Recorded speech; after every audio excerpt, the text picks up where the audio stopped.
Exercise 45. Riffing on stage. Comedy Bible workbook. Then my act. Then polish jokes by topic. Now is the time to be daring and riff in front of a live audience. Next time you prepare your act, determine a spot in it or to riff. This means not planning what to say, but leaving yourself open to possibilities of finding something new in the moment. Again, record your act, listen to the new material and enter it in your comedy Bible workbook.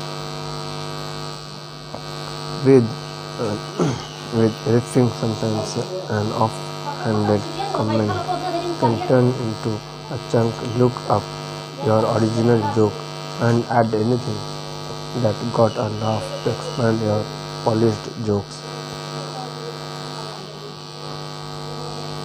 Okay, let's review in this section where we focus on creating 60 minutes of new material. You have poked fun at yourself using the self-modeling formula, then written half and half mashups, then created comparison jokes, then tried your hand at dialogue act outs and mixes, then scanned the headlines of political and topical material, then set up your impressions without sounding hack. Found humor through observation. Riffed new material on stage.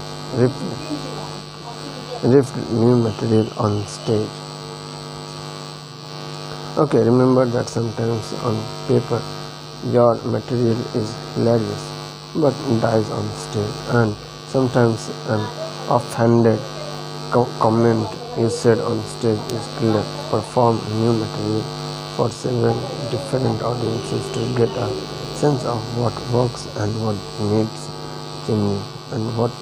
changing.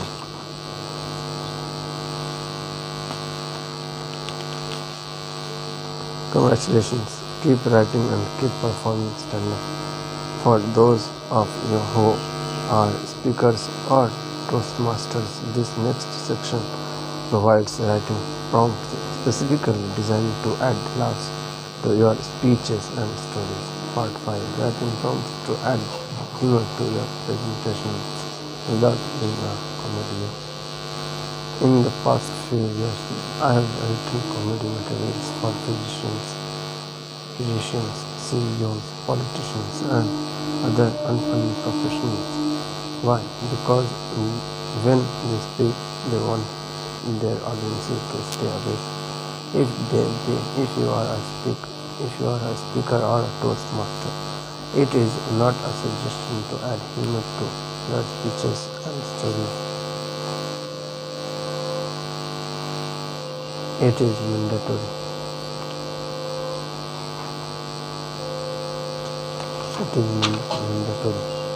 There are two kinds of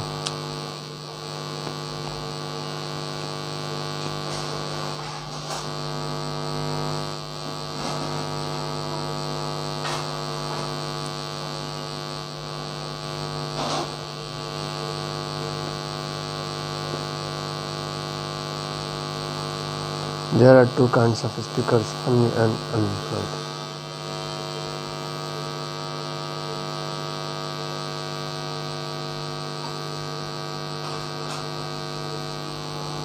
There are two kinds of speakers, funny and unemployed, who overheard at a National Speakers Association meeting.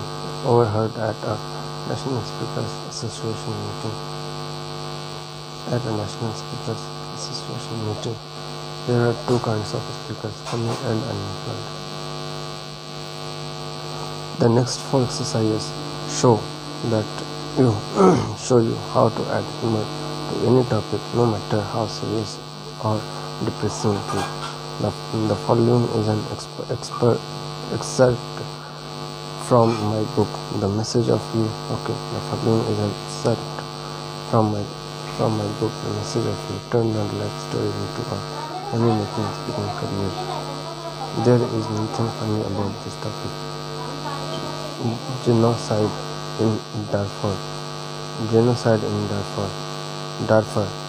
A speaker came to me needing a punch up for his speech to encourage volunteerism in the Darfur.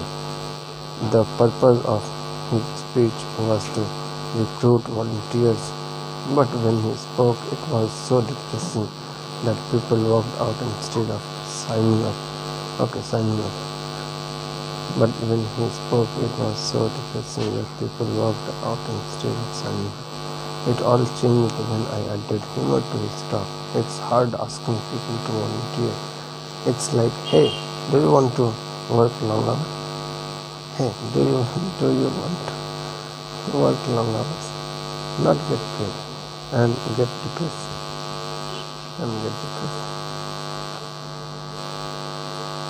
Nobody can.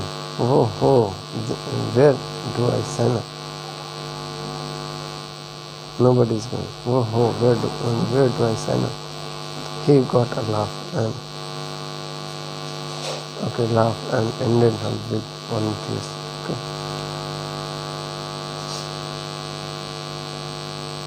Where do I sign up? Okay, no matter how unfunny your topic is, there are always places to get laughs. I highly suggest that. Okay.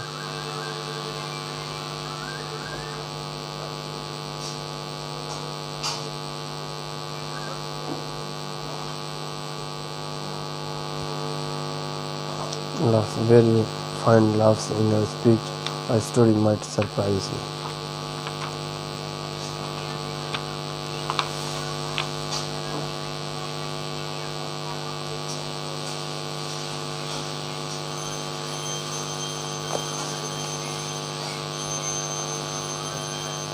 The reluctant admission. A big turnoff to an audience is coming across as a know-it-all, even if you are an expert and actually do know everything. There is something very funny about an expert being light-hearted, self-mocking, admitting that they aren't perfect, and even more funny and endearing when the honesty comes from a respected professional. In this exercise, the reluctant admission, you make a big bold statement of truth and then reluctantly admit that you were caught telling a lie. Here is the formula. And notice that throughout the sequence you will need to repeat the same word in each sentence. It goes like this. It goes like this.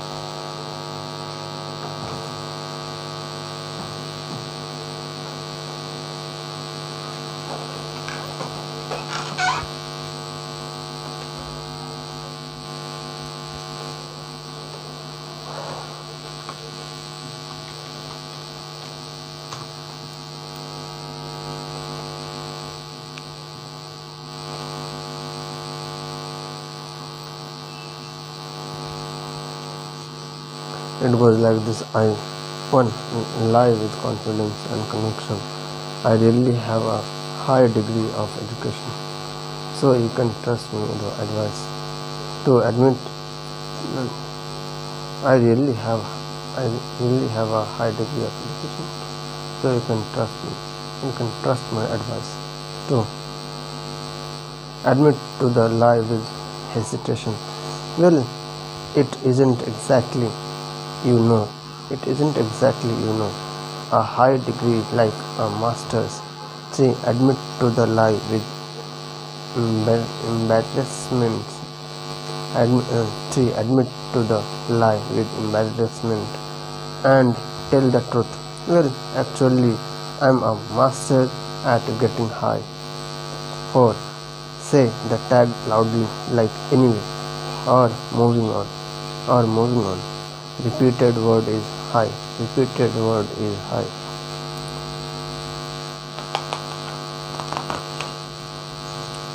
Anyway, the beauty of the reluctant admission is that there is no limit on how many times you can use it. You can use it during any story or whenever you over exaggerate a statistic or a result. Here is a reluctant admission I used in Canada.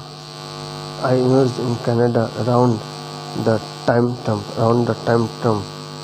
and was elected when everyone outside the United States thought we would lost our minds. One lie with confidence and conviction. Well, we all have so much in common. You are Canadian, I am Canadian. 2. Admit to the lie with hesitation. Well, I actually wasn't born in Canada. Admit the lie with hesitation. Well, I actually wasn't born in Canada. 3. Admit to the lie with embarrassment and tell the truth. Well, I just tell people I'm from Canada whenever someone mentions Trump. Whenever someone mentions Trump. 4. Say loudly anyway. Anyway. The repeated word is Canada/Canadian. Anyway, Canada. Anyway, Canadian. If you are a Toastmaster, this is an excellent way to get laughs throughout your stories. Become an international Toastmaster star. Toastmasters is an international organization of more than 240,000 members that hosts speaking and humor competitions. Okay, I have had the honor of speaking at many of their conferences as well as coaching some of their members to win awards. Although the focus of Toastmasters is giving speeches, it's a safe, supportive environment to get over stage fright, get feedback, and maximize your storytelling skill.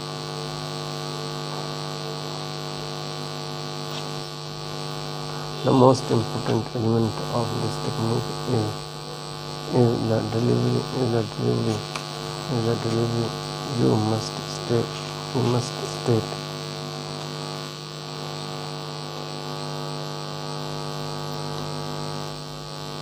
You must state the lie confidently without a hint that it's untrue. Then you reluctantly admit what you said was technically not true, as if to try and fudge your lie. Finally, you say quickly, as if embarrassed, being caught in the lie, acting as if it's unimportant. Well, actually, sometimes something totally different. The delivery of a loud anyway will extend the laugh. The repetition of the topic of the lie in each segment of the joke gets the laugh. For example, I lost 120 pounds. Next you say a little quieter. Well, I didn't exactly lose 120 pounds all at once. And then even softer, maybe looking down at the ground. Well, actually, I just lost and gained the same 10 pounds 12 times. That's 120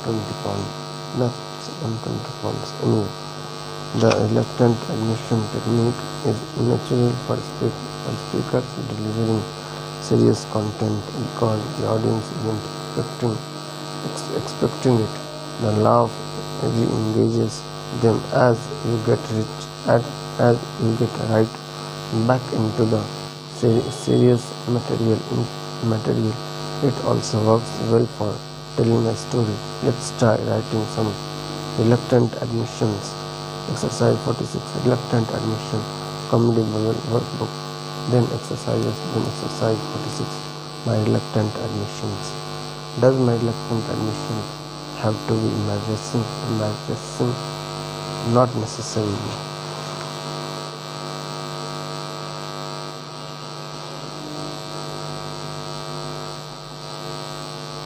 Yeah.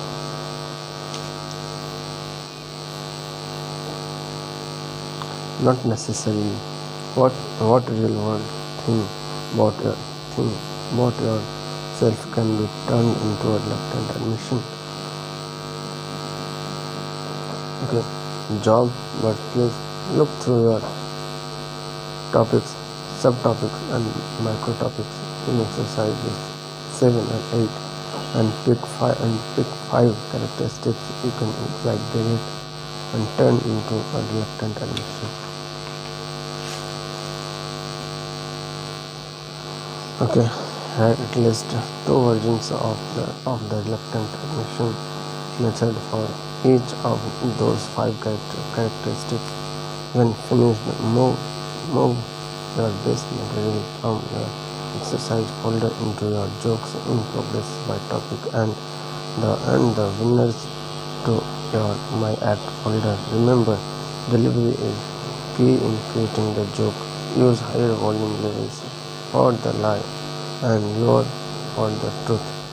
Do the entire joke as a quick throwaway. Quick throwaway. Quick throw away.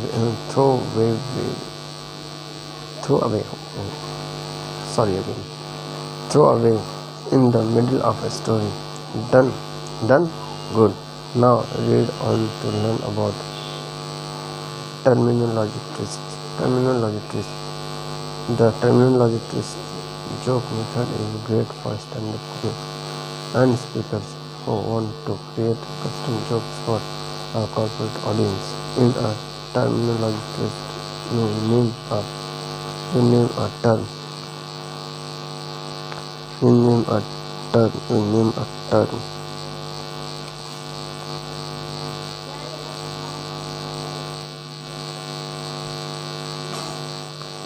term. Usually one or two words long that's familiar to your audience. Say it's a word. Say it's a word from another culture / language and then give it a funny definition. It goes like this. You may not know this, but insert word is actually a name of language term meaning funny definition. Let's say you are performing in front of a group of entrepreneurs. Here are some options using this formula. You may not know this, but entrepreneur is actually a French term meaning I work in my underwear. Or you may not know this, but PowerPoint is an ancient Sanskrit. Term meaning kill me not. Robin Williams used this method quite often. For example, you may not know this, but divorce is a Latin word meaning ripping a man's genitals out through his body.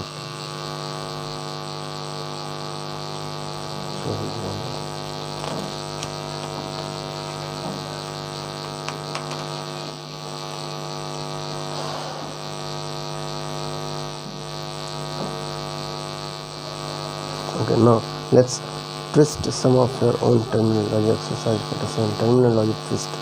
Comedy Bible workbook. Then exercise 47. My terminology twist. 1. Pick a common phrase, word or term.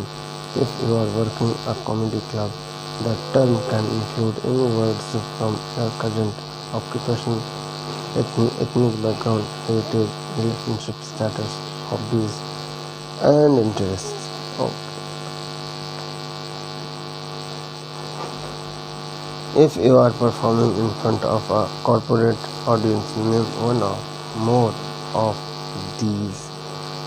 The frustrating new computer program, an unpopular bonus plan, an unknown company system procedure,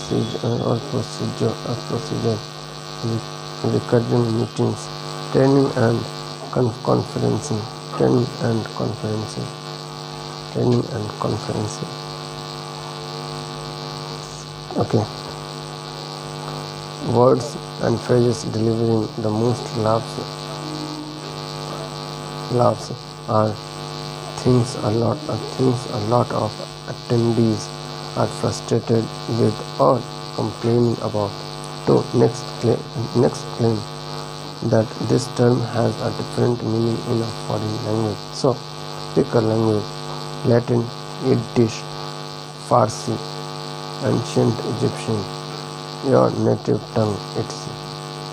3. Make up a definition for the word or word slash phrase. Okay, word slash phrase reflecting everyone's frustrations, hidden thoughts, or irritation with this topic. In your Comedy Bible workbook, exercise 47. Terminology twists: make a list of terms your audience would find annoying, or a list of people, places, or things that annoy you. Then next to each item, write what's annoying about it as an act out. So rather than the term networking and your annoyance that everyone's being fake, make it funny by writing something you can act out, such as you see below. In your Comedy Bible workbook, terms networking, act out annoyances and frustrations and pretending to be interested, so you hire me constantly. Okay. Once you have the list, try each of the terms in this formula.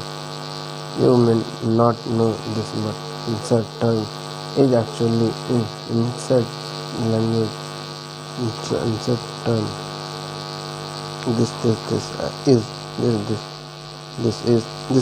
is actually a insert language. This term meaning funny definition that includes a mutual frustration and act out. This tip: the key to this joke is in its performance. The setup: you may not know this, but term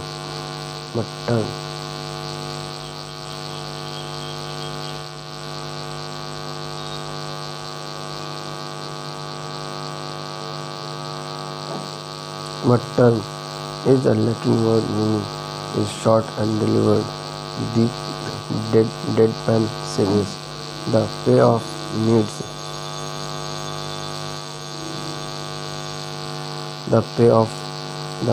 needs to be longer and louder.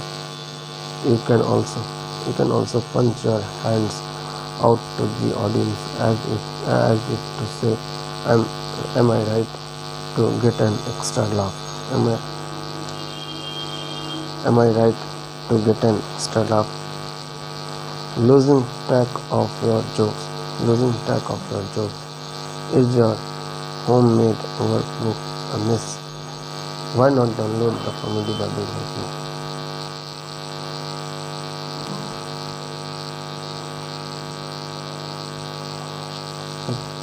Annoying acronyms. Judy, I'm not going to become a stand-up comic.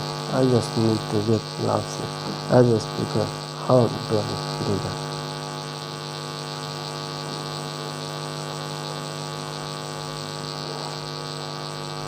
If you do corporate gigs as a comic or as a speaker, then this exercise is great for you.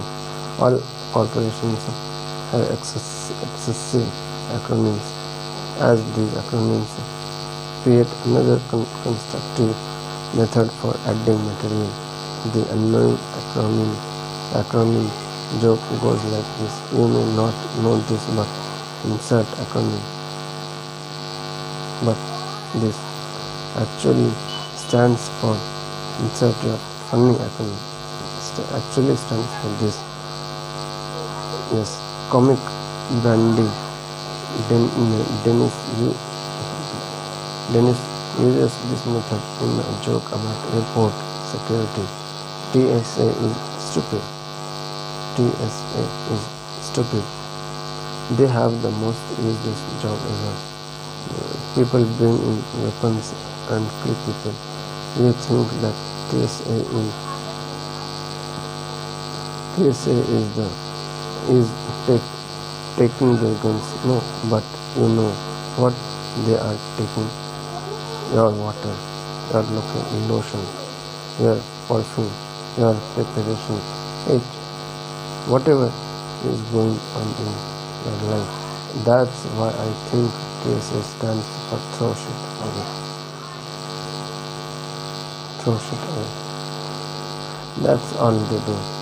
Hi, I'm TSA. I'm throw shit away. I'm here to throw your shit away. Step on through. Notice how she used the annoying acronym method in a joke and ended with an act out. More examples. You may not know this, but Ford actually stands for fixed or repaired daily. Ford. Okay. Fixed or repaired daily. Ford.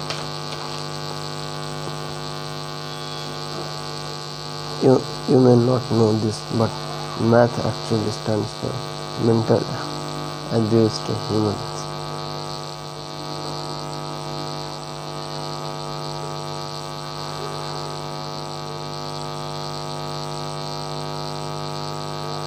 Did you know that single actually stands for so I'm never getting laid ever? So I'm never getting laid ever. Let's write some acronym jokes in the next exercise. Okay. Exercise 48. Annoying acronyms. Comedy Bobby workbook. Go to Comedy Bobby workbook, then exercise 48. Annoying acronyms. When working a corporate gig, get a detailed list of acronyms the company uses and find out the annoyances and find out the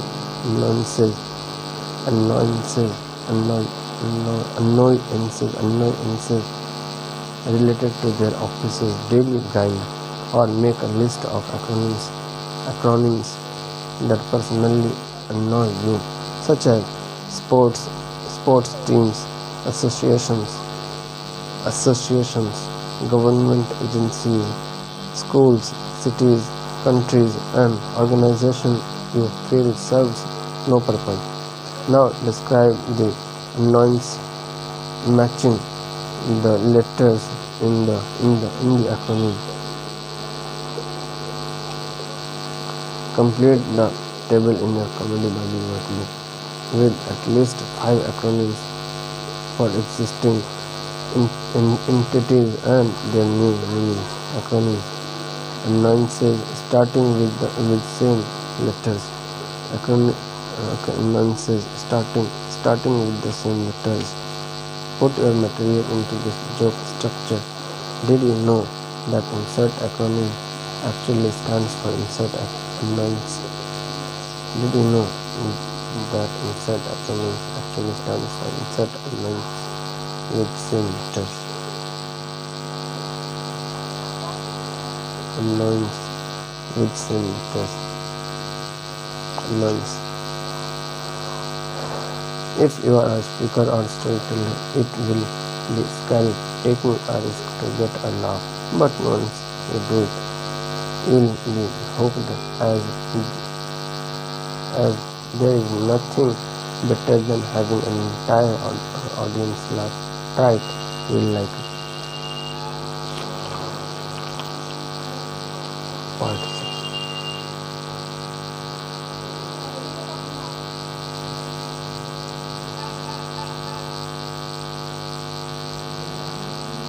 Part 6. Find words of inspiration. Congratulations, you have completed this. Oh, I have.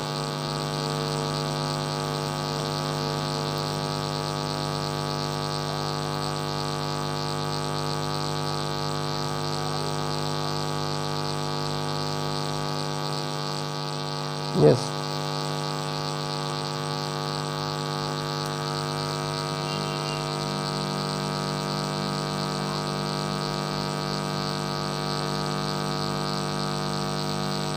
IGIS. Yes.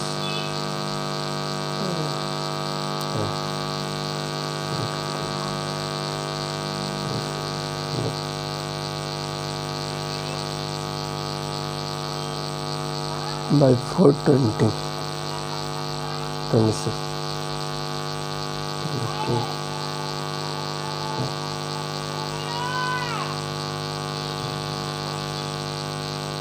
26.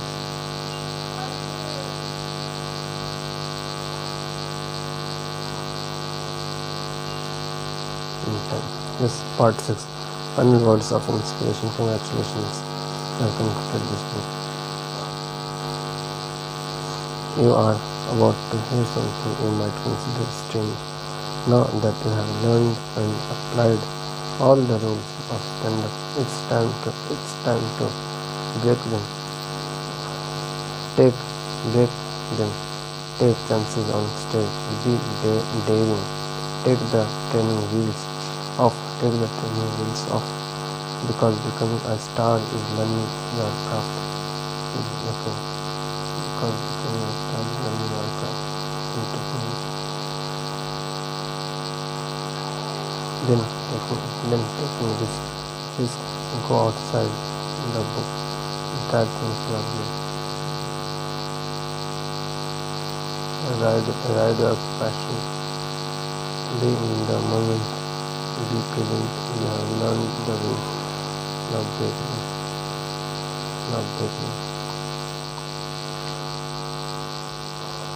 Okay. Innovate instantly.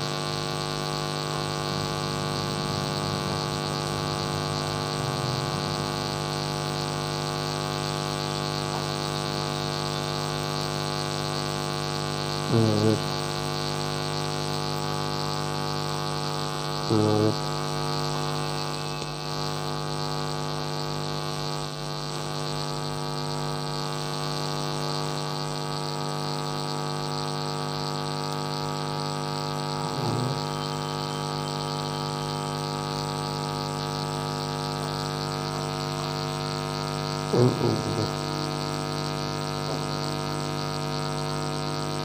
Yes.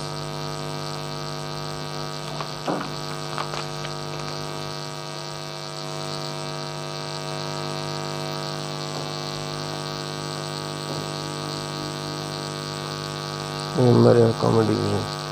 I started this book asking you to think about your vision for success. For many of us, success means fame, making money, signing autographs, and taking selfies with strangers. In other words, being a celebrity. The problem is that vision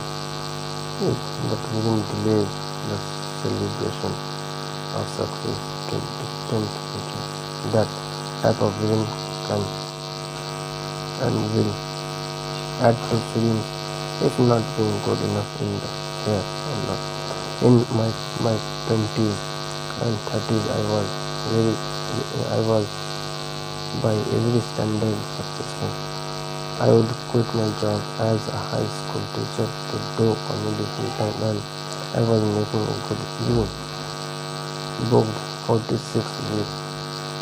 Booked 46 weeks out of the year. I was headlining clubs, acting in commercials, and performing on over 100 TV shows, and I appeared in 4 cable comedy specials. I had a manager and agent and was flown across the country to audition for Saturday Night Live. TV pilots came my way, and I signed with the legendary writer, producer, and director Carl Reiner to be in the show. He wrote along with Jay Leno and Andy Kaufman. All this exposure enabled me to buy a home with the beach and watch my mother beam with pride when someone asked for my autograph after my show in Vegas. Okay, but looking back, I realized that I never felt successful. I only focused on the parts I didn't get, the shows where I bombed, and never outside my control. Like another comic getting a gig I felt I deserved. I felt I deserved.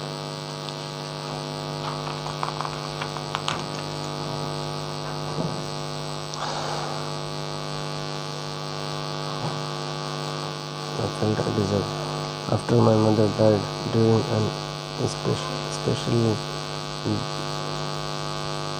difficult week at a Long Island, New York club filled with drunken hecklers. Something snapped after my mother died during an especially difficult week. During an especially difficult gig at a Long Island, New York club filled with drunken hecklers. Something snapped. I walked off the stage, left the tour, and went home to reset my life. I decided to do something conventional, get a job, and quickly learn I had no marketable skills. Underrated. I rented an office to practice going to work as if it were performance art. Deposited in my brain was an untapped wealth of knowledge, and because if this I felt writing a book might be a good idea. Guess what? I wrote the book, and it was promptly rejected by not 12 but 59 agents. Okay, I wrote the book, and it was promptly rejected by not 12 but 59 agents. Then lucky agent number 60. Then lucky agent number 60 and Nick Wells believed in my book and represented it. And the wonderful Chuck Adams at Random House took a big risk and published it. Oh, and there was one other person who liked the book enough to have me on her show, Oprah Winfrey. But as her guest, I was so nervous I mixed up with my words and felt like a loser. Fast forward to 2005, a student of mine changed my attitude about what success means and gave me peace.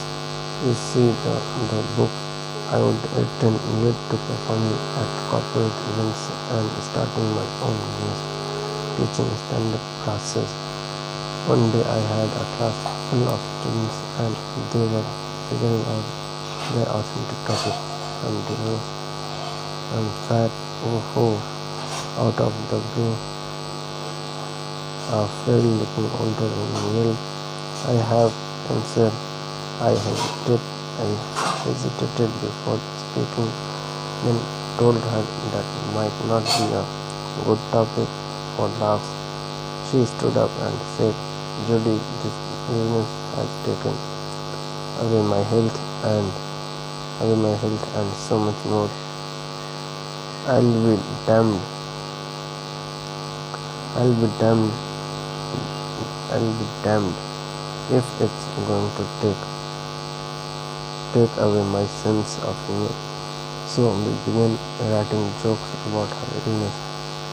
When our class showcased as the Hollywood Improv, she tore the place apart joking about the beach scene. Did you see my car in the parking lot? Lose weight now.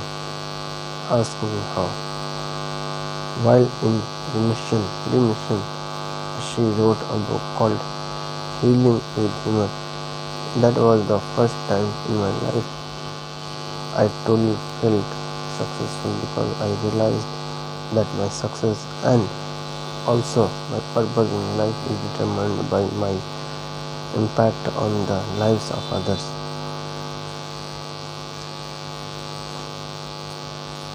As my friend, the late comic Lotus Winstock once said, I just want to be rich and famous so I can say being rich and famous wasn't it?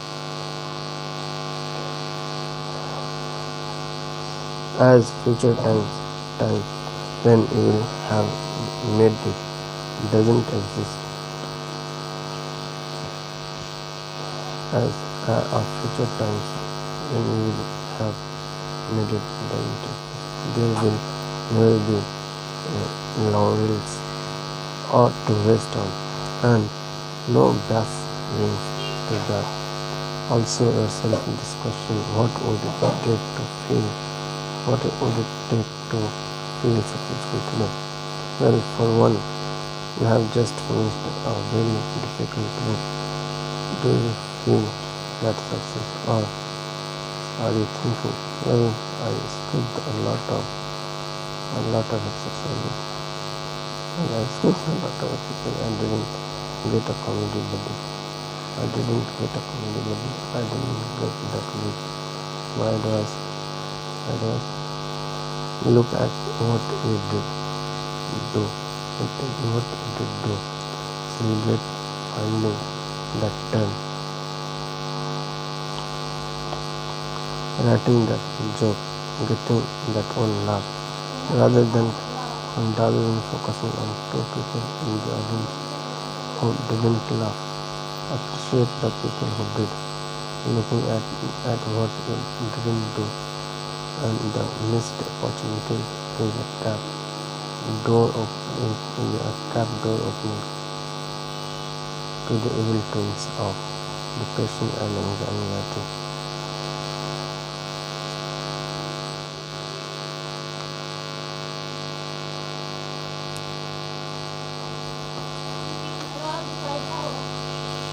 Celebrate our wins, no matter how small they seem. As your attention shifts to what is working,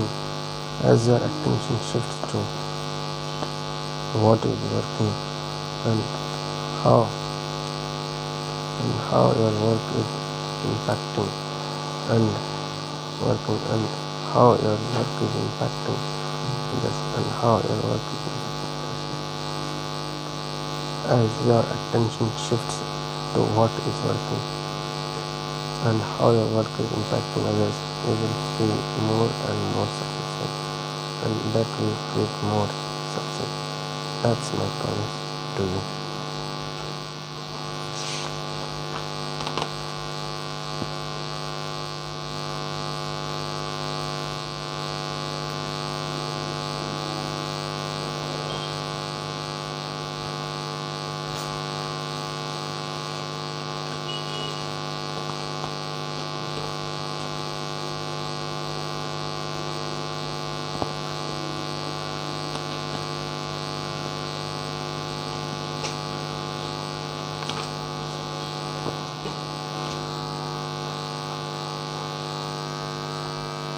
Acknowledgements.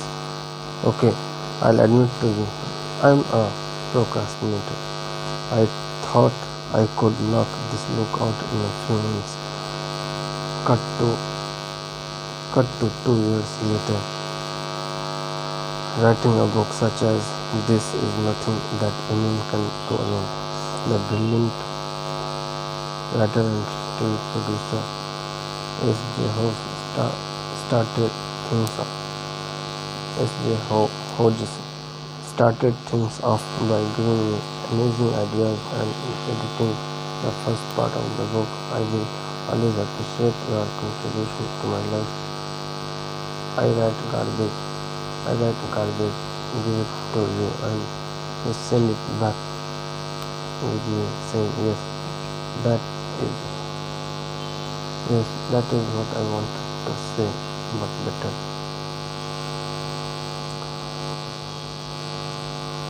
I couldn't have done it without the patience of my living partner, Anna Abbott.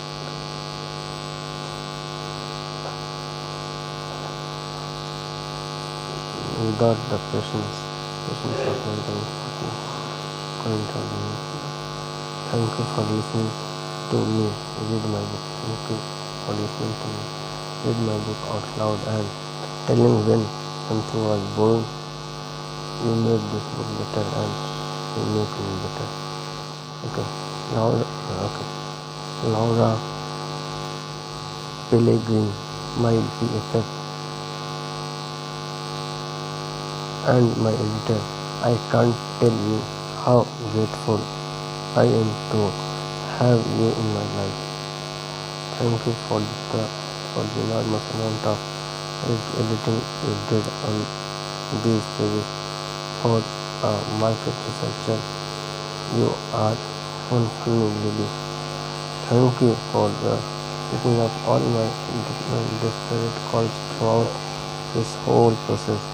Thanks to all the people who helped me at the start of this project. The amazingly fun Dallas comic Dean Lewis, those words of wisdom are throughout this book.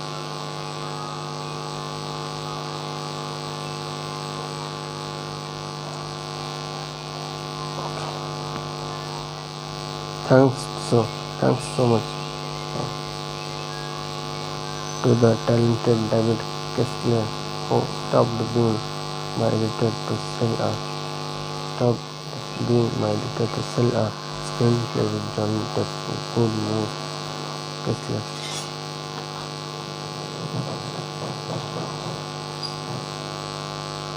To sell a screenplay with Johnny Depp. Thanks also to writing assistant Brent Primus who came to my office and kept me on track. There is an enormous amount of joke examples throughout this book, and so much thanks to comic Paul Elia, who hung in there when I said nope, that doesn't work. Thank you to one of the funniest women in the world, comedy writer Sybil Sage, for reading excerpts and making my book and my life a funnier place to live in through the depressing Trump era.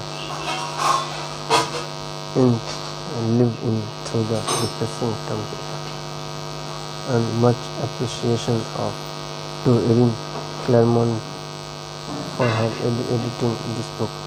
Much thanks to Preston Gitlin for your support and turning me on, and to Alan Roberts. Alan came to me when I couldn't get this book in. Thank you, Alan, for your fastidious editing and amazing rewrite to help me hit my book deadline. You are awesome to work with. Thanks to all the people at my publisher, Indie Books International. Henry D. Henry Henry DeVries, Devin DeVries, Vicky DeVries, and Johnny McPherson. What great people to work with. What great people to work with. And thank you to the Comedy Bubble Facebook group for your amazing feedback, and all of you, my readers, who make the world a funnier place to live.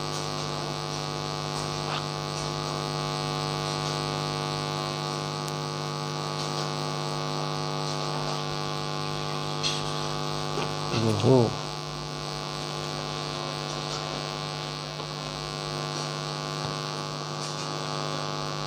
Okay.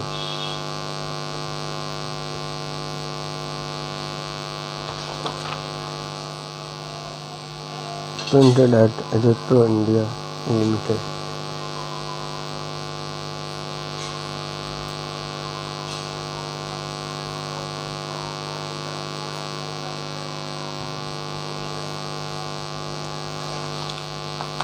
Hashtag genius.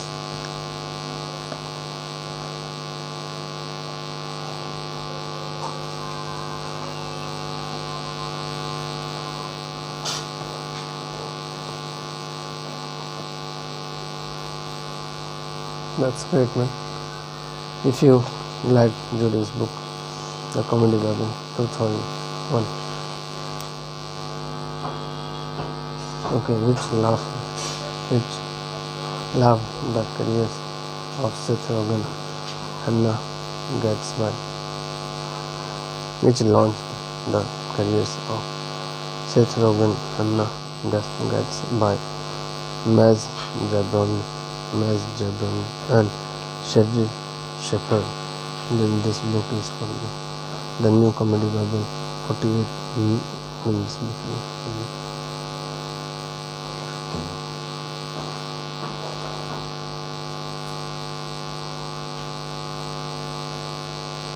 The New Comedy Bible 48 new exercises.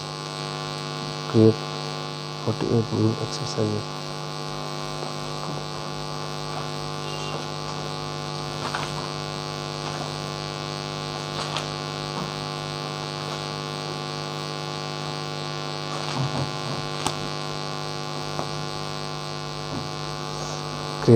Create 60 minutes of new material. 60 minutes of new material. Discover your authentic comedy persona. Conquer stage fright and slay hecklers. Push past procrastination and get booked. Judy Carter can show you how to make your sense of humor pay off. Oprah Winfrey. The New Comedy Bible is a step-by-step, no excuses manual for writing, performing, and launching your career as a stand-up comic. Includes exercises, advice, and motivation from well-known comedy stars. Carter's style: part life coach, part comedy dominatrix, gets you off the couch and onto the stage, helping you develop the skills necessary to envision and achieve a successful career in comedy. Stand-up comedy is about breaking rules, but before you break them, learn them. Judy Carter. Judy Carter discovered at an early age that the misses in her life made great comedy material. She turned her story into stand-up.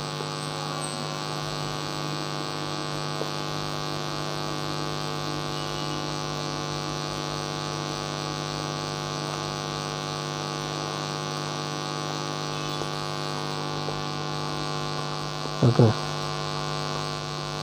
Into a stand-up comedy career.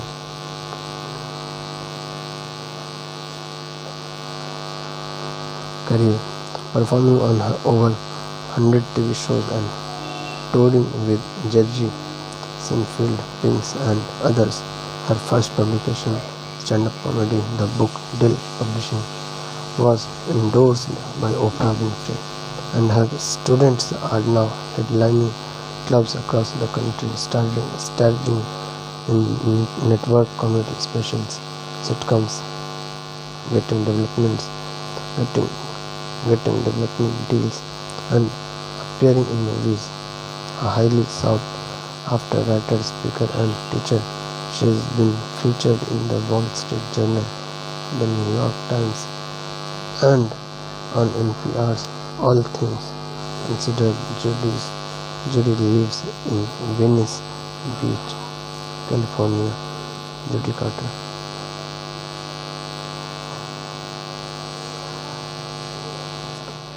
The new comedy novel.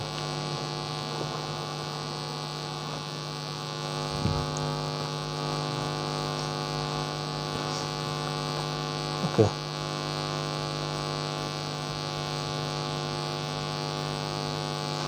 If not, okay, Gurus. If not born fastest reader learner, we all can become longest reader learner, and we can make reading win-win life forever. Okay, and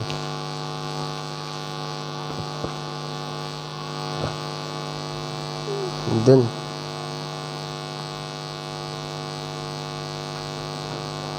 we all can become fastest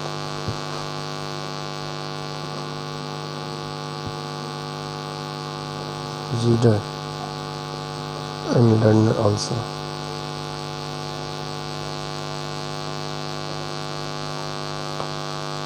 Yes, forever. The new comedy Bible, the ultimate guide to writing and performing stand-up comedy. Judy Carter. Dedication. I may not be rich, confident, or a supermodel, but when I walk into the spotlight, when I hear the laughter, I am complete. TheComedyBible.com. Judy Carter. This book is dedicated to all the comedians who have triumphed over personal fears to reveal their authentic selves on stage, transforming their personal problems into punchlines. They are the lawyers, doctors, accountants, and teachers who realized humor equals confidence, and that it makes life easier and more enjoyable. They are the housewives, retirees, and grandparents who braved ageism and racism to speak their hilarious truth. They are the angry, wounded, political, and neurotic people who know laughter is the best medicine because they have seen it cure their own lives. The new comedy Bible is also a tribute to my readers, both old and new, who will now make the world a happier and better place, one laugh at a time. Thank you, my funny friends. Other books by Judy Carter. Stand-up comedy. The book, Dell Publishing. Stand-up comedy. The book, Dell Publishing. The Homo Handbook, Simon and Schuster. The Comedy Bible, Simon and Schuster. The Message of You. Turn your life story into a money-making speaking career. Seth Martin's Press. The Message of You Journey Finding. The Message of You Journal. Finding extraordinary stories in an ordinary day. Comedy Workshops Publishing. The Comedy Bible Workbook. Comedy Workshops Publishing.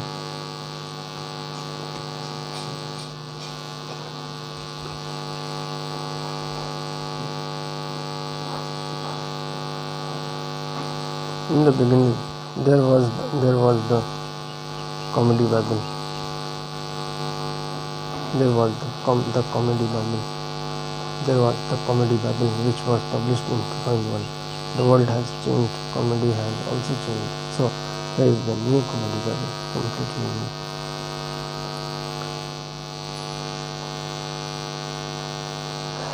Stand-up comedy is about breaking rules, but before we break them, learn them.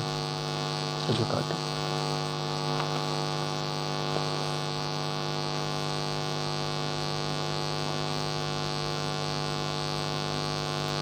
Table of contents.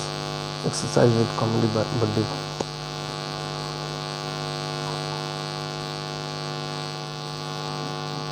Table of contents. Prologue. Imagine this. Why shouldn't success happen to you? Jobs for funny people. Introduction. The new 10 commandments of comedy. So you think you are funny? Exercise 1. Where are you on the funny scale? Exercise 2. Commit to your comedy vision. Part 1. Warm up, overcoming creative anxiety. Getting past procrastination. The Seinfeld strategy. Exercise 3. Setting up. Exercise 3. Setting up your Comedy Bible workbook.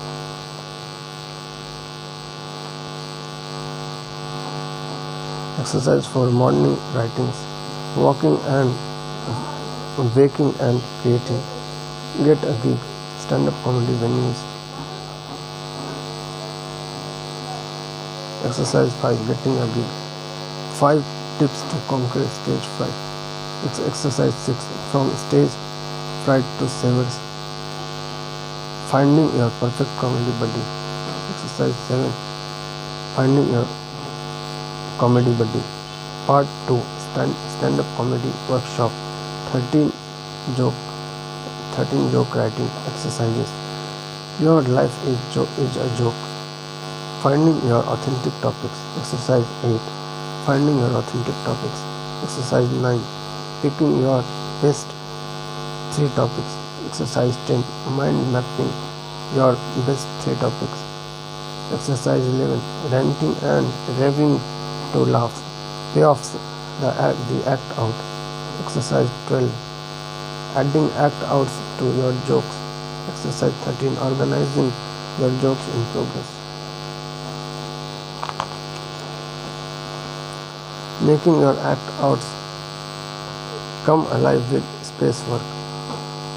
Exercise 14. Adding space work to your act outs. Payoffs the turn.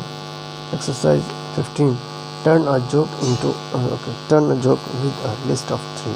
Exercise 16. Writing terms for your topics. Exercise 17. Creating terms starting with the punchline. Payoffs mixes. It's just like. Exercise 18. Practice mix session. Exercise 19. Mixes. Finding funny in your family. Exercise 20. Expanding your material with mixes. Part 3. Stand-up structure. 16. Writing prompts to write like a pro. Using stand-up structure to polish your jokes. Exercise 21. Researching pro comics. The setup. Maximizing laughs. Exercise 22. Premises. Turning unfunny to funny. Exercise 23. Reworking your setups. Tags, segues, and getting laughs in between jokes. Exercise 24. Adding tags and segues. Punch up. Get ready to perform. Exercise 25. Review and rewrite your material. Openings. How to get an audience to love you in 17 seconds. Exercise 26. Creating a killer opening. Closing strong using callbacks. Exercise 27. Adding callbacks to close strong. Overcome stage fright by creating a set list. Exercise 28. Get on your feet. Set list fun. Exercise 29. Organizing your set list. How to memorize your act and not sound like you have and not sound like memorized memorized your act. Exercise 30. How to memorize your act, your comedy persona.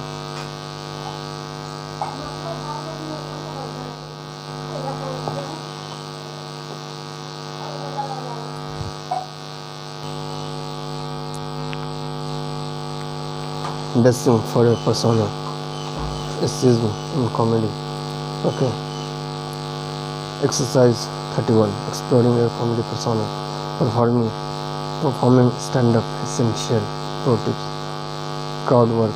Exercise 32. Crowd work. Crushing hecklers without ruining the show. Exercise 33. Heckler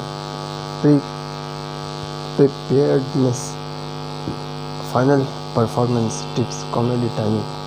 Exercise 34. Coming in on time. Reviewing and rewriting your act. Exercise 35. Act review. Calculating your laugh score. Exercise 36. Act review. Rewriting your act. Bouncing back after bombing. Exercise 37. Bombing reverse. Part 4. 8 more comedy writing prompts to create an hour of pro stand-up material. Poke fun at yourself. The self-mocking formula. Exercise 38. Self-mocking opening.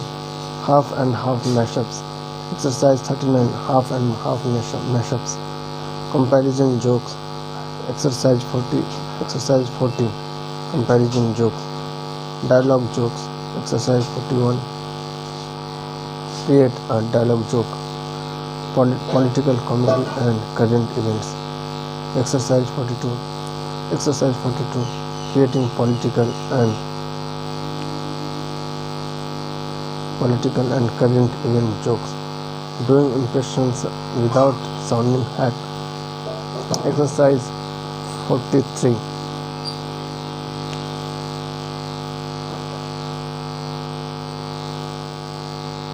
Exercise 43. Adding impressions to your act.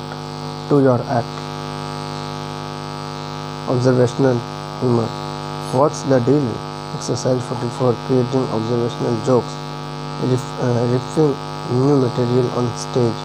Exercise 45. Riffing on stage.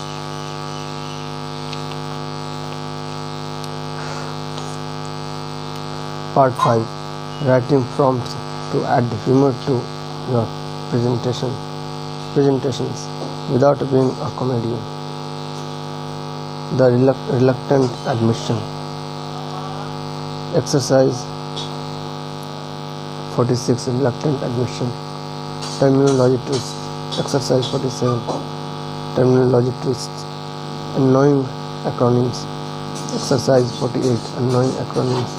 Part 6. Final words of inspiration. Acknowledgements. Imagine this. You are waiting in the wings. The MC announces you. You step into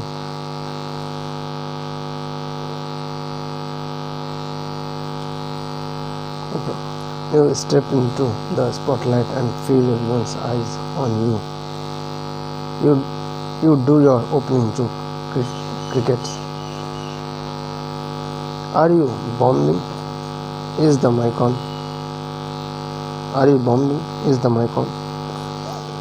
After what feels like an eternity, the audience explodes into uproarious laughter. Your next joke lands, and the next one, you are a bit hit. You leave the stage to thunderous applause. Follow your passion. Stay true to yourself. Never follow someone else's path unless you are in the woods and you are lost. Unless you are in the woods and you are lost. and you see a path. You are lost and you see a path.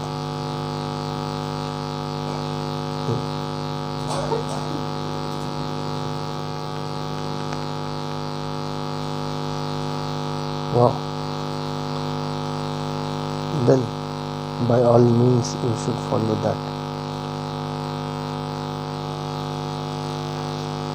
Yes, follow your passion.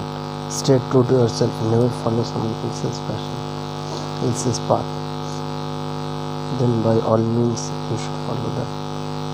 Unless you are in the woods and you are lost and you see a path. But you don't have. But if you have a path, because everyone has passion, so follow that.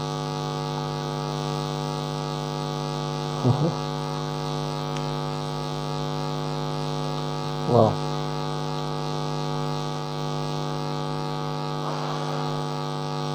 Then by all means you should follow that. Ellen DeGeneres. Then by all means you should follow that. Back in the green room, a manager enters looking for you. That leads to meetings with top talent agencies begging to sign you. Suddenly you are doing your first comedy special. Rave reviews and everywhere and rave reviews are everywhere, and millions of and billions of fans follow you online.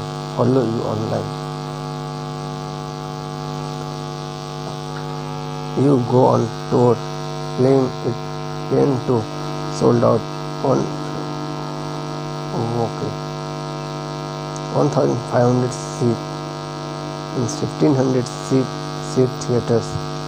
Offers stream in from HBO, Netflix, and movie producers. You are a bankable star.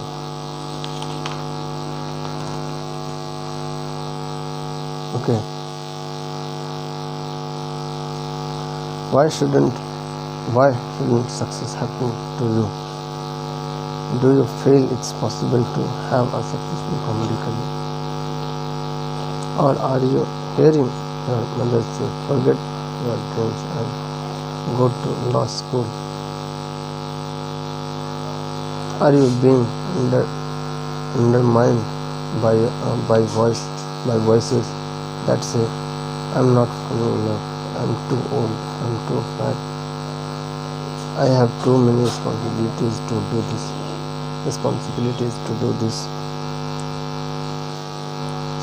I need to make money with a day job. Life opens up opportunities to you, and you either take them or you stay afraid of taking them. Jim Carrey. Life opens up opportunities to you, and you either take them or you stay afraid of taking them. Jim Carrey.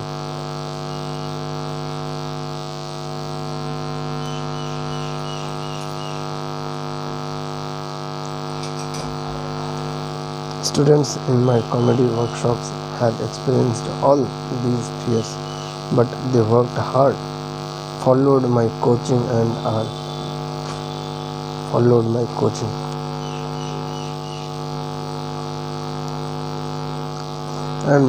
now headlining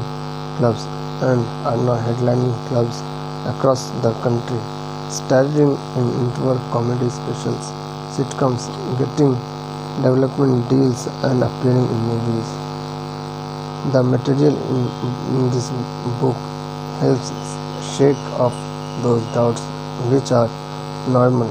Follow my coaching and you will find out authentic comedy. Voice create killer material and explore the possibilities of being seen and getting booked. This is the beginning of the ride of her life. Jobs for funny people. Even if you don't want a stand-up comedy career, Learning how to write and perform stand-up opens up new job opportunities. Writing jobs for funny people. And from here to comedybubble.com video cartoon. Okay. Mind maps. Okay. So from here, copywriter write a themed show for the school screenwriting, writing for radio shows,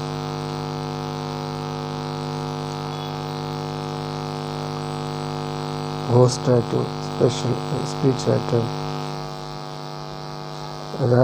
write for politicians, writing for other comic book writer. So on copywriter, write funny greeting cards, write for an ad agency, write funny t-shirts, then skin. Okay, this is done. Columnist, opinion piece, review critic, humor essays, comic book writer, then content writer, blogger, caption writer, social media content writer, screenwriting, late night TV writer, punch up script writer, write comedy movies, sitcom writer, animation writer, and write a theme show for schools. Yeah, done. No jobs for funny people. Performing, acting, improv, speaker, stand-up comic, voice-over actor, commercial actor, voice-over actor, commercial actor, improv, motivational humorist, motivational speaker, corporate motivational speaker, MC, stand-up comic. Now, creative, cartoonist, animator, art director, gag gift, salesperson, producing, show booker, comedy manager,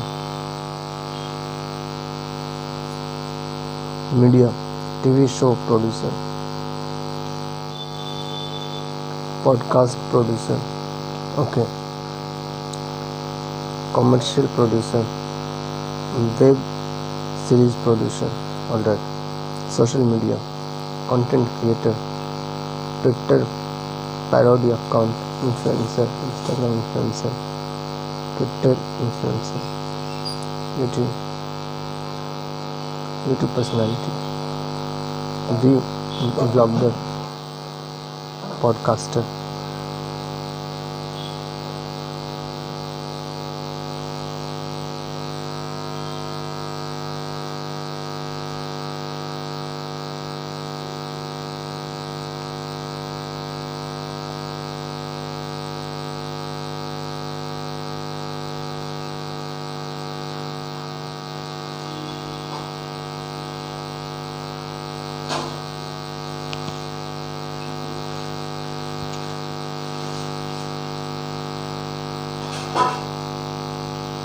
Twitter influencer, Instagram influencer, YouTube personality, vlogger. Okay, so many doors can be opened up from stand-up comedy. And the first one that was opened up for me was acting. But you can go from acting to being a TV personality, to being a radio personality, to being a writer, to being a producer, to just being a visionary, to voiceover work, Kevin Hart.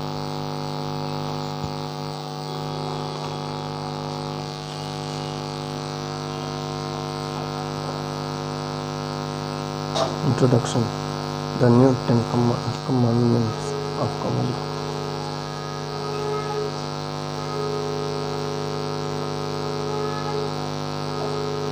The New Ten Commandments of Comedy. 1. Thou shalt not steal. Don't borrow jokes from other comics, from the internet, or from the examples in this book. The audience wants to hear your original story and voice. That's a bankable asset among comics. Stealing is the original sin. 2. Thou shalt not lie. Truth is stranger, the funnier than fiction. Authenticity is the secret sauce of your act. Audiences want to know you and can tell if you are being disengaged. The hardest thing to do is to be true to yourself, especially when everybody is watching. Dave Chappelle. Thou shalt become the social media star. Build a major presence on social media platforms.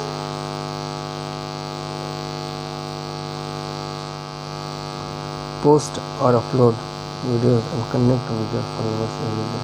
Your cell phone is your publicist. Talk to it, record observations and post them every single day. YouTube star and influencer Jinnah Marbles told me when she came over for a comedy consultation that she got her degree in nursing. She never got that career because when she released her 2010 YouTube video, How to Trick People into Thinking You Are Good Looking. How to trick people into thinking you are good looking. Within the first week, it was viewed 5.3 million times. Within the first week, now she has more than 17 million subscribers, 2.2 billion video views, and has made millions of dollars.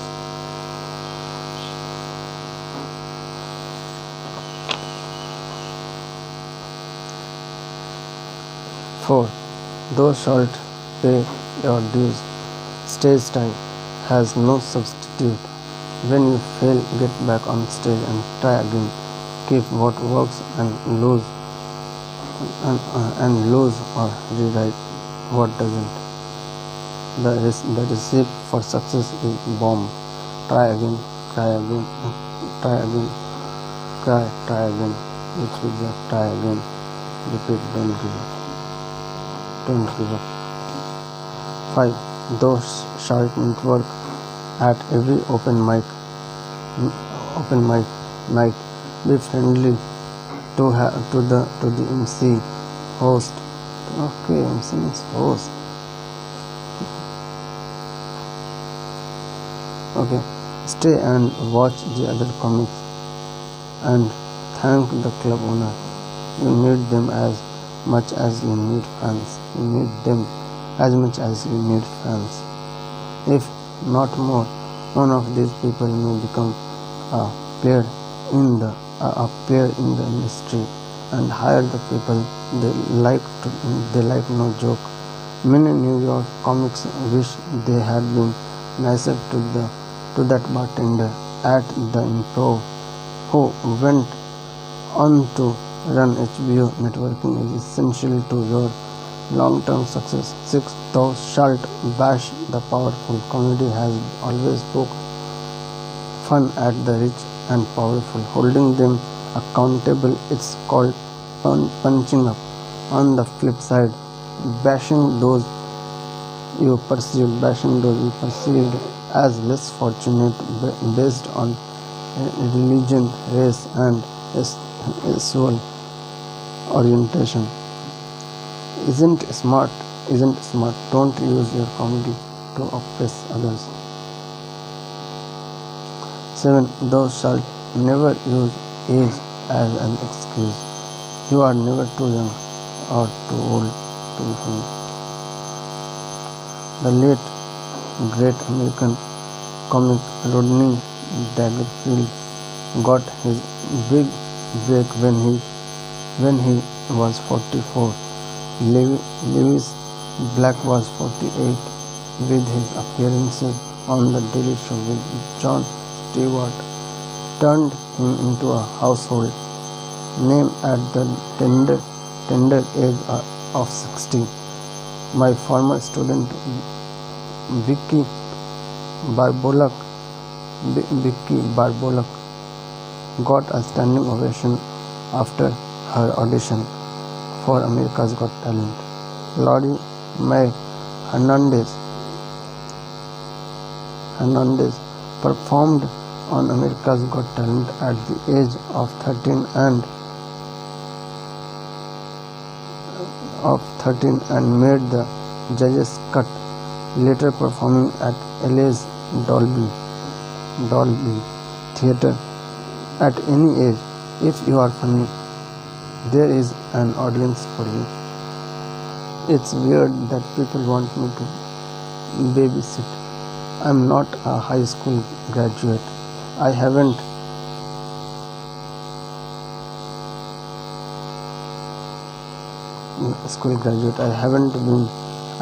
even been to high school. I don't have a driver's license. I can't even sit in the front seat. I'm still on safety scissors, people. But you are going to leave your beloved child to me. My only qualification for being a babysitter is I used to be a baby. Lori Mae Hernandez. 8. Thou shalt work clean on the road of fame. On the road to fame, you need paying gigs. That Anna S joke may be hilarious, but it will rule out lucrative corporate gigs. Save your dough material for the clubs. Remember, cleanliness is next to godliness. Cleanliness is next to godliness. 9. Thou shalt not try to be funny.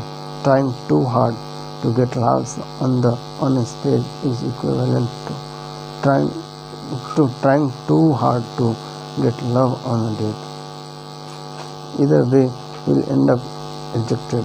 Develop material to communicate your opinions and ideas in a way that's authentically funny. See commandment 2. Your natural humor must shine through. 10. Thou shalt write every day. No resting on the 7th day. Comedy is a 24/7 job.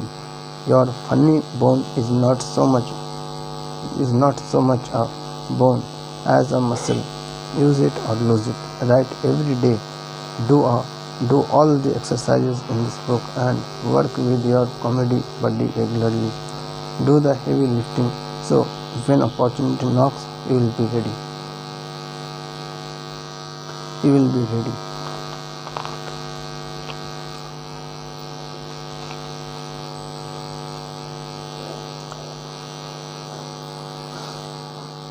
Warning, don't write comedy alone. Click into action. Go to the comedybible.com to learn how to find a comedy buddy and to find where you can share your work as well as get helpful insights. Head over now for an opportunity to get my complimentary audio download of Breaking Through Procrastination. Full disclosure, will this book make me funny? No, this book will not make you funny. Funny is something you are or aren't. Being funny is a talent. A way of looking at the world that cannot be taught. But if you are funny, then this book will show you how to successfully workshop, write and develop stand-up comedy material and true exercises. These exercises will develop your comedy persona as well as enough material for a 1 hour comedy special. These are the same exercises that help develop many of the current stars of comedy today. Let's find out just how funny you are. So you think you are funny? Exercise 1. Where are you on the funny scale? Where are you on the funny scale?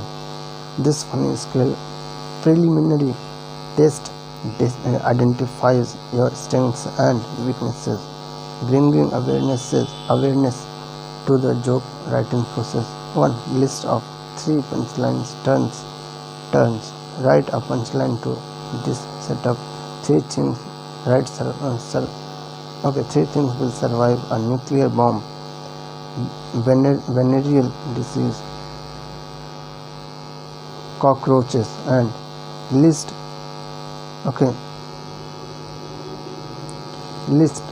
3 different answers to writing captions. Visual humor.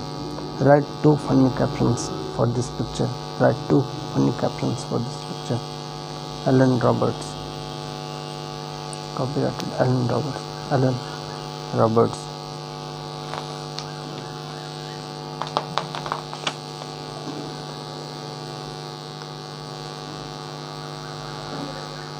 3. Dialoguing funny act outs.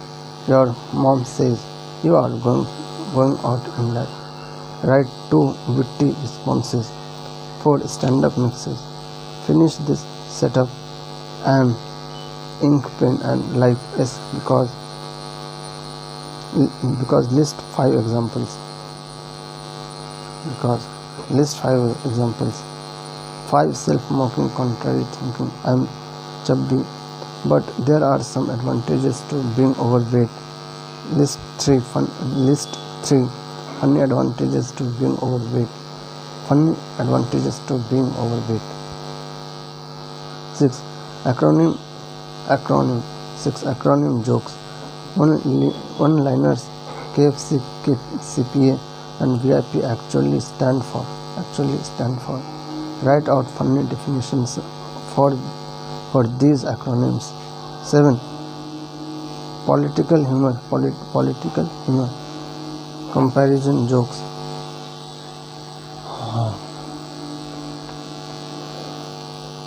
Three biggest villains.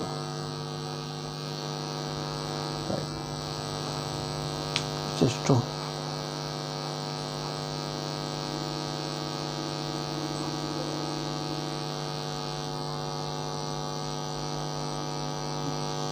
Okay, 7 political humor comparison jokes.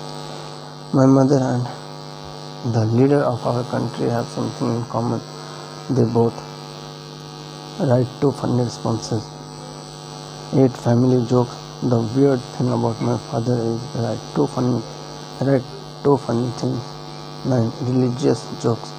Last night God gave me advice. She or he said, act out God giving me advice. 10 jokes. Is it me or is it really unattractive when someone says this dash? Write 2 funny responses. Your funny test results.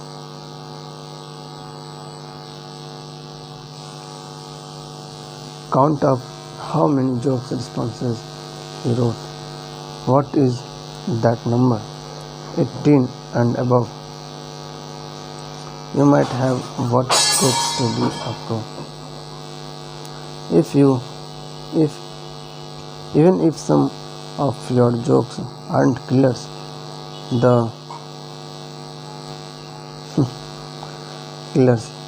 the fact that you didn't stop at just one answer shows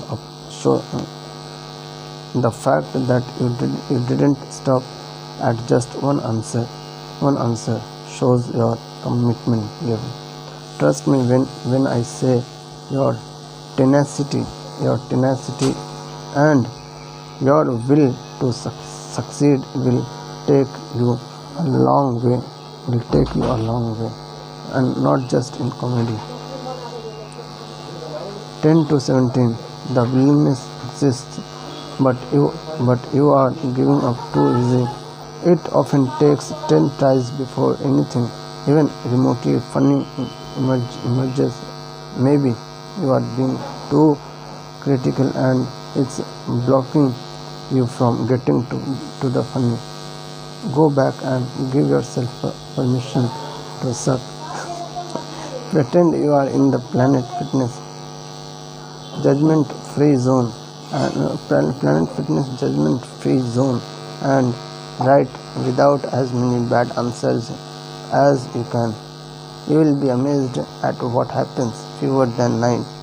You may still be a very funny person, but practice writing a little longer to move beyond the resistance stopping you from completing the exercise.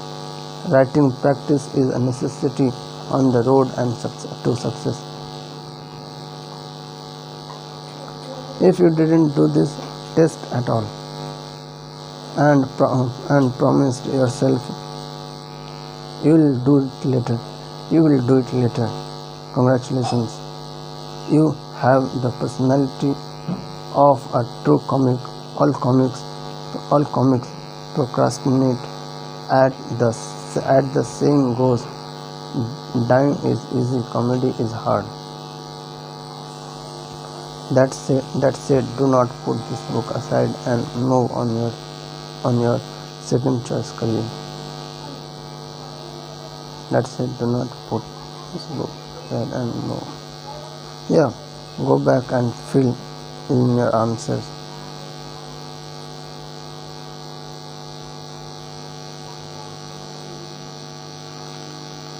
Even if you write the most unfunny answers,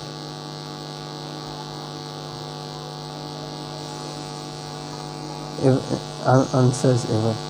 What's important is you don't quit. You could be a rebel.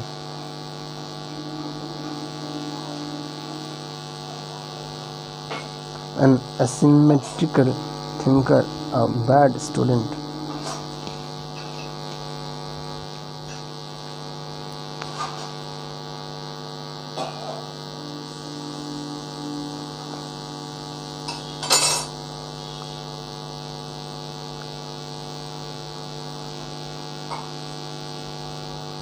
Oh, great. Bad student. Okay, a bad student and also a hidden gem. A star on the Hollywood walk of fame awaits. But first, do the hard work of completing the exercises to see what you have got.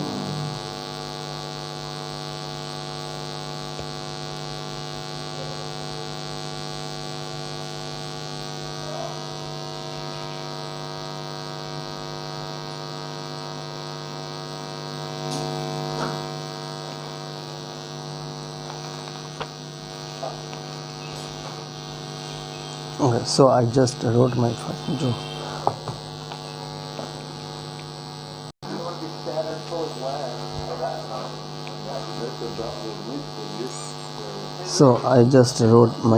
Jokes. What do I do with them? Want to post your best answers? Go to thecomedybubbly.com to learn how by sharing your jokes and reading what others have posted. You just might see that you are funnier than you thought you were. Better at creating certain types of material, inspired to work harder. No matter how you did on this funny test, you are going to improve and your material will get better with practice. That's a promise.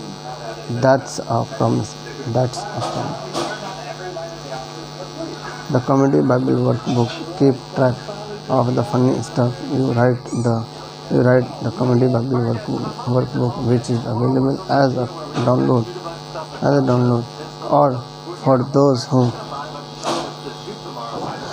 or or for those who like to write freehand as a paperback workbook at thecomedybubble.com. Now I need something from you. Exercise to commit to your comedy vision. 1. Visualize this. I'm going to ask you to close your eyes and visualize having the comedy career you want. Imagine yourself becoming successful. What does success look like? How do you feel? Who is around you? What are your most private thoughts at your moment of success? Some will picture their doing their set in doing their set in front of an audience that's crying with laughter.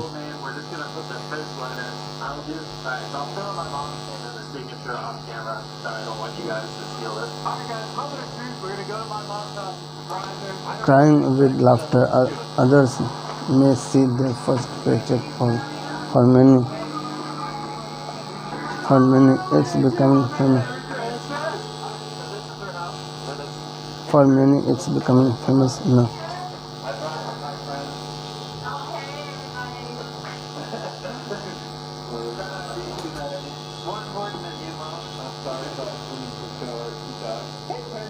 Famous enough to be recognized on the street. To spend 10 minutes writing your success vision as if it were a diary entry. No, diary entry. Example: tonight I am recording my second Netflix comedy special in New York City. I'm nervous, but I prepared. I spent the day going over my set with my comedy buddy and my manager. No partying afterward, as I've got an early flight tomorrow to California. I got a gig at I got a gig at Caesars in Vegas.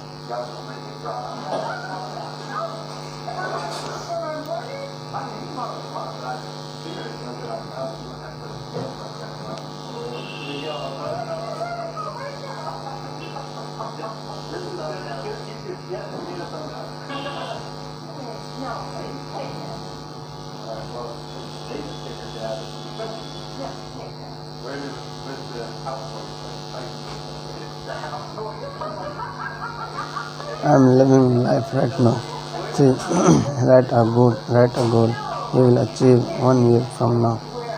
Write a goal you will achieve 1 year, achieve 1 year from now. Example: on this date next year, I will have performed at least 100. I will have performed at least 100 times. Oh my God.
Okay.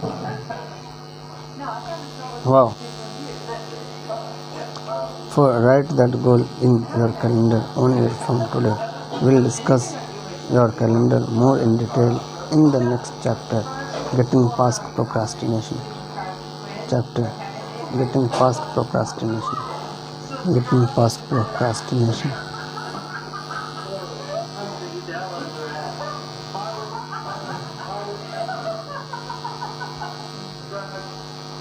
holding on to your vision of success. Jim Carrey once relayed a story to Oprah about his comedy debut at Yuck's Club in Toronto. His father drove him and then watched him bomb. Carrey worried he didn't have to the goods to make a living as an entertainer. But in 1985, just 4 years later, Carrey broke and depressed drove his beat-up Toyota to Hollywood to bump himself off bump to pump himself up. The 19-year-old wrote himself a check for $10 $10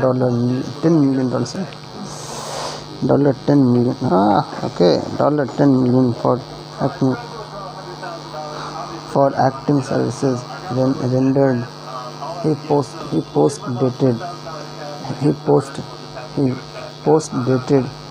dated it 10 years and shoved it in his wallet.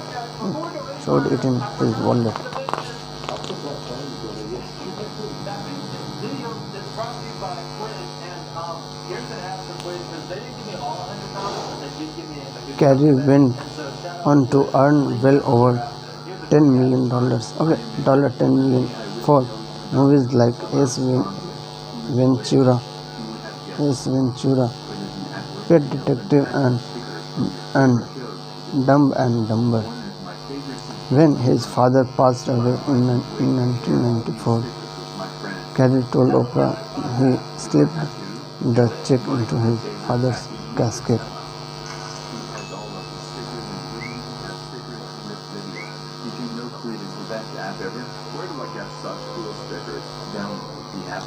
Father's casket. 5. Make a commitment. Don't keep your success plan a secret. Go to the comedybubble.com and fill out a commitment form. You will receive a motivational message to help you attain your goals. Just turn my phone calls when you get finished. Now let's turn your comedy vision into reality.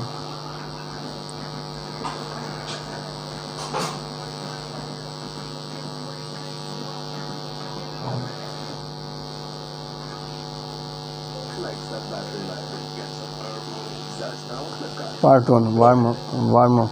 Overcoming creative anxiety. Okay. Hashtag G4.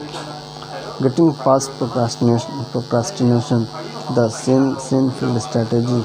Creativity can be anxiety producing. It's no wonder most comics procrastinate when it comes to writing new material or any material. Most of us know that Jerry Seinfeld is one of the richest comics in the world. He is also one of the most prolific.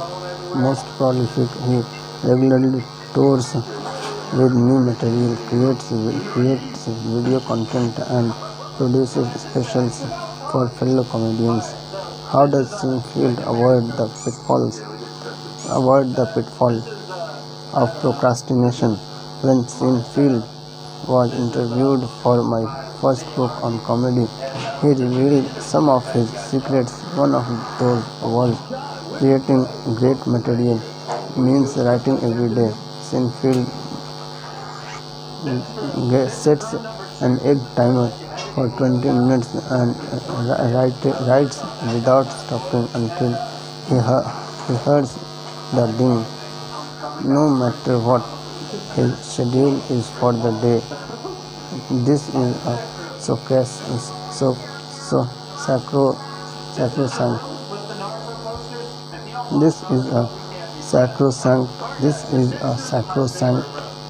This is a sacrosanct part of his daily routine.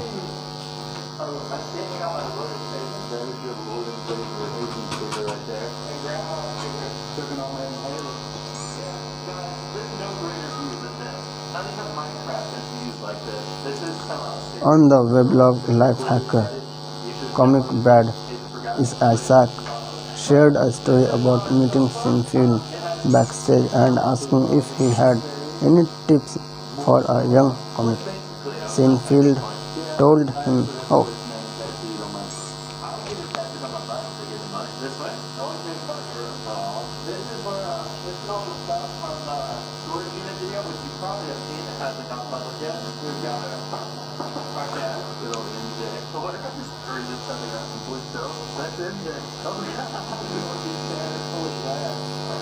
class." Sinfield told him the way to be a better comic is to create better jokes, and the way to create better jokes is to write every day.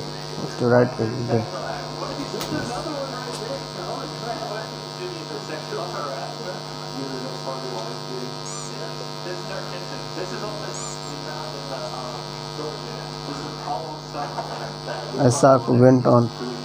He told him to get a big wall calendar that has a whole year on one page and hang it on a prominent wall.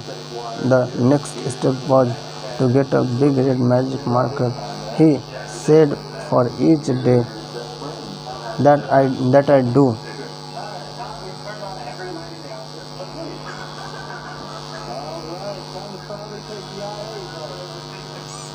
Oh, that I do my task for writing. I get to put a big red X over that day. Oh, after a few days, you'll have a chain. Just keep at it, and the chain will grow longer and longer. You will like seeing that chain, especially when you get a few weeks under your belt. Your only job is not to break the chain. Notice Sinfield didn't say anything about writing good material.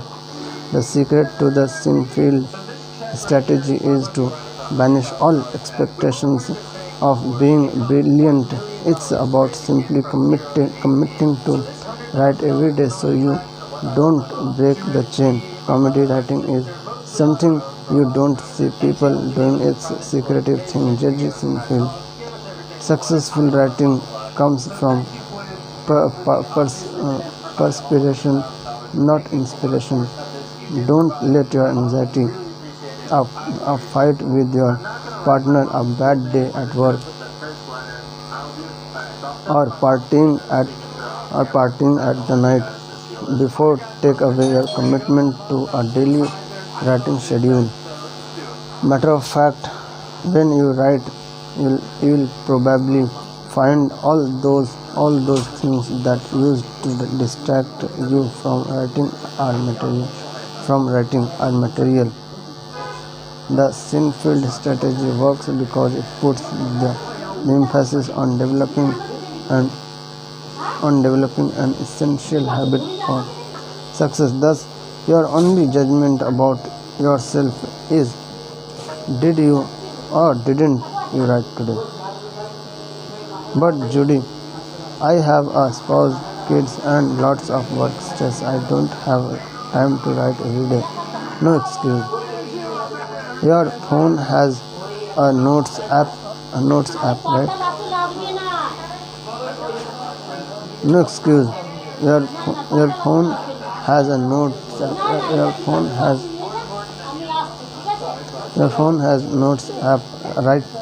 Standing in line at the grocery store, type out some observations about your surroundings instead of reading an old magazine at the doctor's office. Right, or use your phone's voice recorder and speak your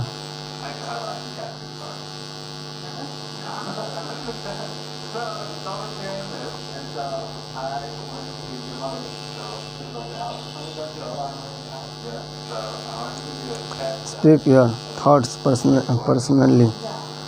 I like recording.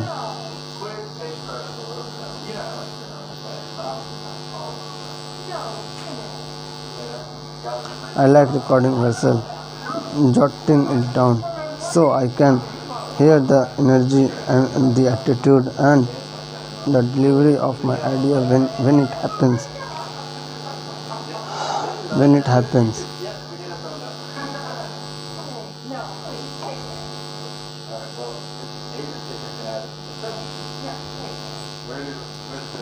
There are many apps to convert spoken words to text, Google transcription software or transcription services, and you will find many options. The stop procrastinating system includes a wall calendar. Yes, actual paper, yearly calendar on the wall that confronts you every day. A red marker, yes, an actual writing instrument. So you are interacting with the calendar.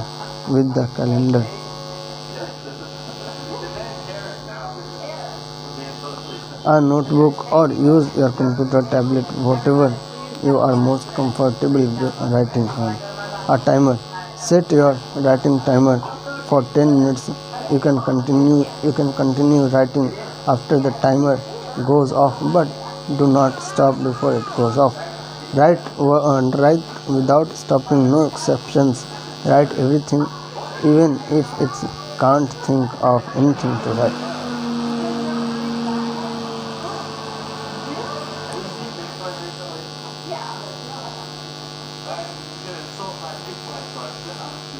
Okay, write without stopping, no exceptions. Write without stopping. Write without stopping.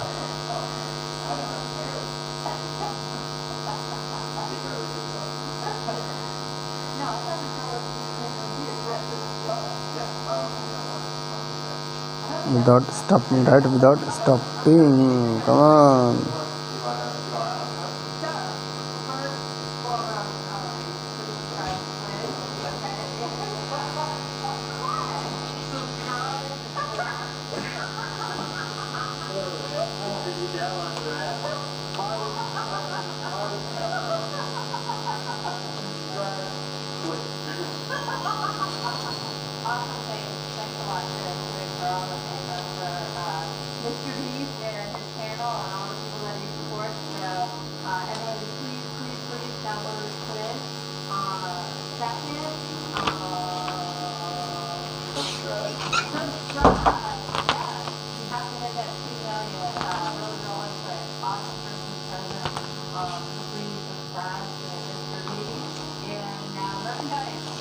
Yes, right. No excuses. Can't think of writing. I can't think. Okay. Yes. Numbers page 17. Page 17. Page 17. Okay.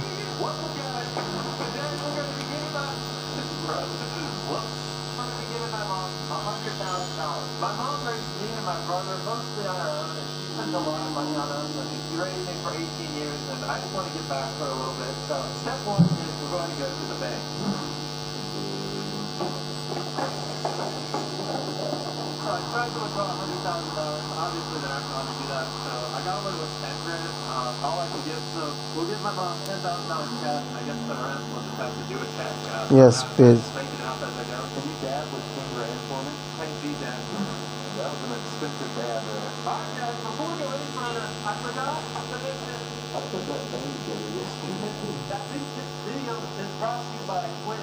Page 17. Yeah. Page 17. Page 17. Don't break the chain. Don't break the chain.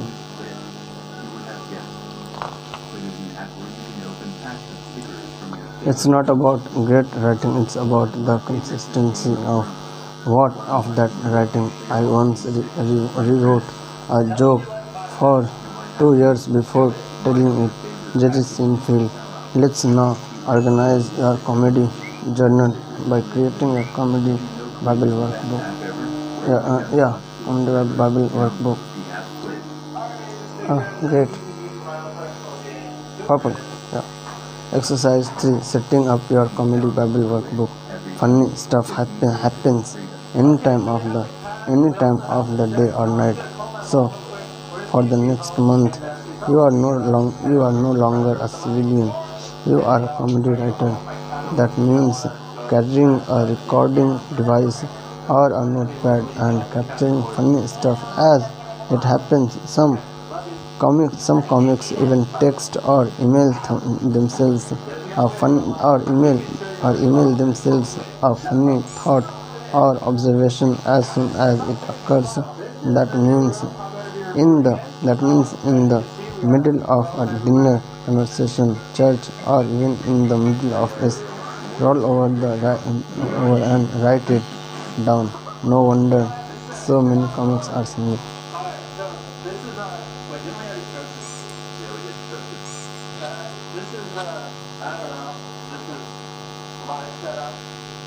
And going to become double.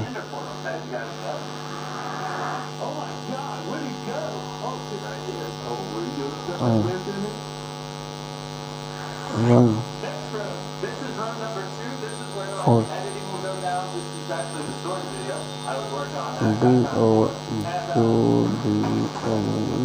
double. I'm going for double. I don't go. I don't go. I don't go. I'm gonna write a joke. I don't go. I'm gonna write a joke. I just go through the world and see stuff. It's like I exercise the part of my mind of noticing things to the point where I'm now noticing things without even trying to notice them. Stephen, right?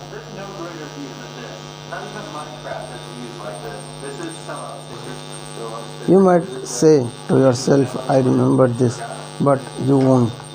Trust me. Trust me.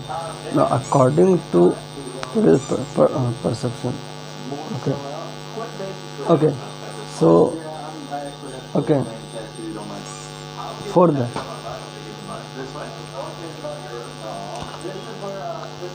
you might say to yourself, I remember this, but you won't trust me. But you won't trust me. Record it.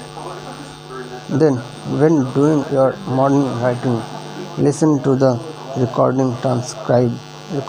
transcribe it, add to it, and punch it up, and punch it up, and punch it up. That means keeping track and organizing your ideas is paramount. I often go back to the raw ratings, raw ratings written 5 years ago and find gold, and find gold, and find gold.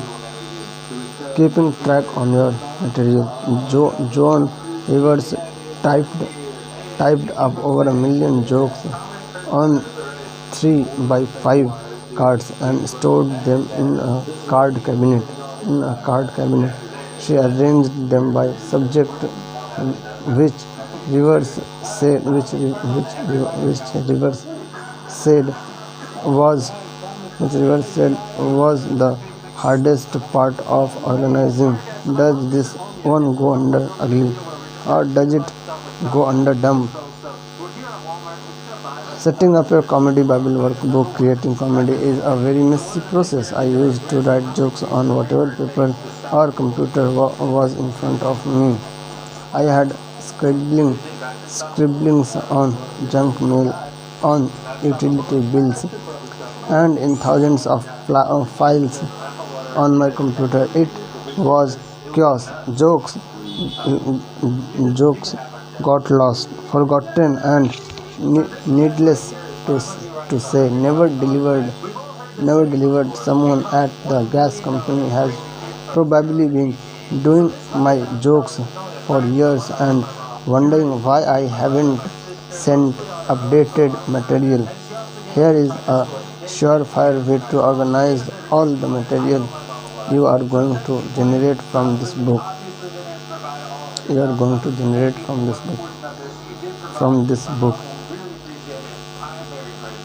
This is so there are a lot of people who cannot able to watch this.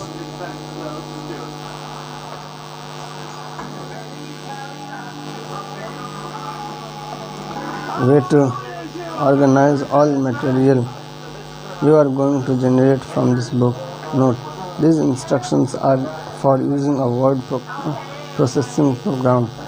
If you don't have a computer or tablet, go old school and use a 3-ring binder. Divide it into sections and fill each section with 3-hole punched paper.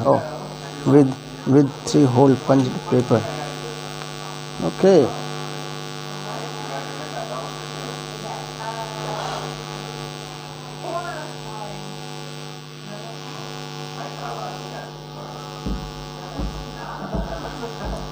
Ring binder, divide it into sections and fill each section with 3-hole punched paper. Download now the Comedy Bible workbook. If you want to make a super easy for yourself, you can purchase a pre-organized the Comedy Bible workbook. Many students find it helpful because a pre-formatted book helps facilitate the exercises. Less chance of skipping or procrastinating. Seeing your material in one dedicated workbook inspires you to keep going.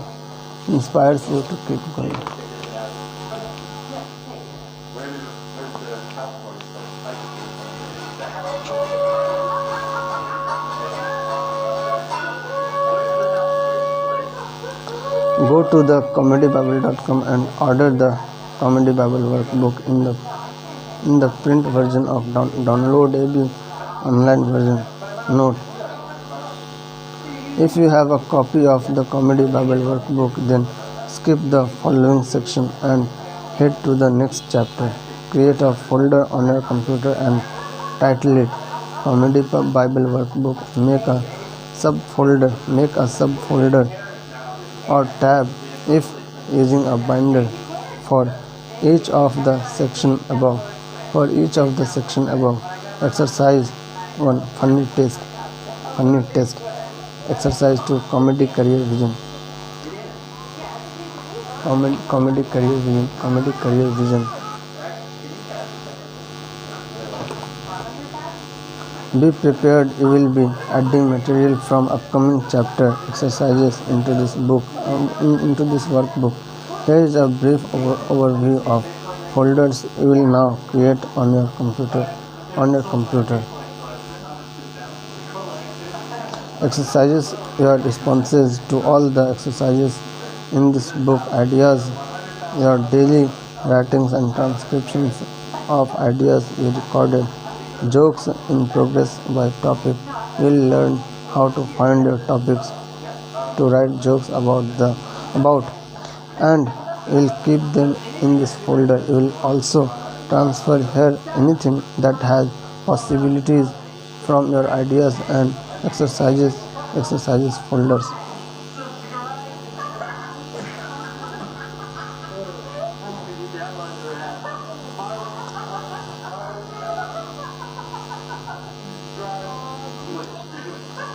May act as the ultimate landing place for your polished jokes.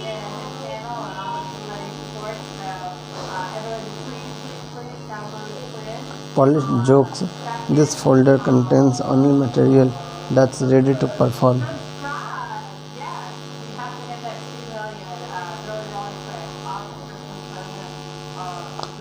Set list. This will contain your various set lists. A set list is the running order of your act on a given night for different types of gigs. More about set lists later in this book. It should look like this.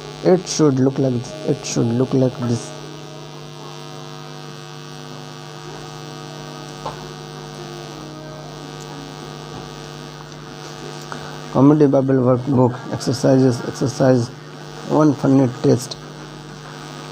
Exercise 2: comedy career vision. Exercise 3: getting past procrastination.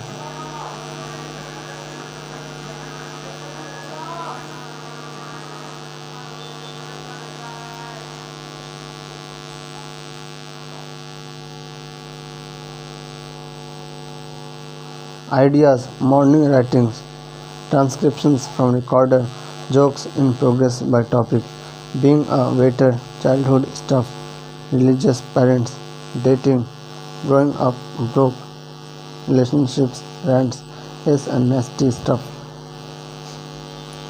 My act, polished jokes by chunks, dating chunk, growing up broke, job chunk, relationship chunk, set lists, 3-minute act, 5-minute act, 20-minute act, blue, blue act, church act.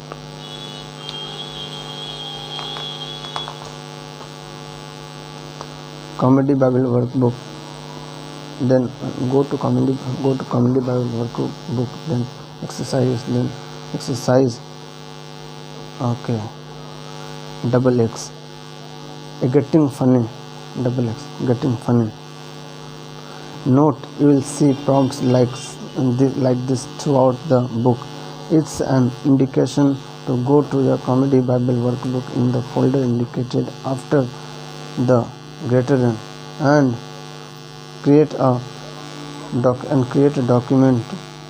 Okay, create a document or add a piece of paper to your binder with the name indicated. Then record your answers to the exercises. There you are building your act step by step through these exercises, daily writing and culling methods, so no skipping.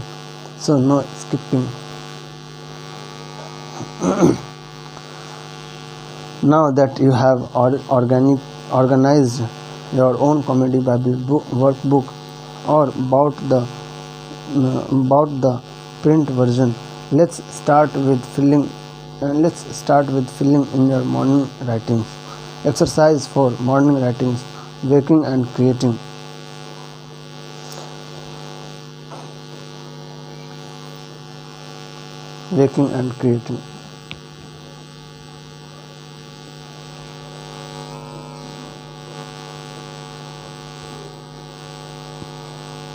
Comedy Bible workbook. Okay, go to Comedy Bible workbook, then ideas, then morning writings / transcription from notes / recordings.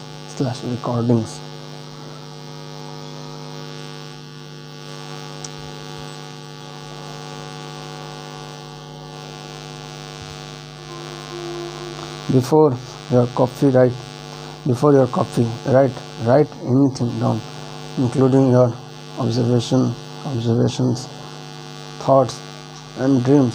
This is not high art, but a path to a clearer mind, better ideas, and less anxiety.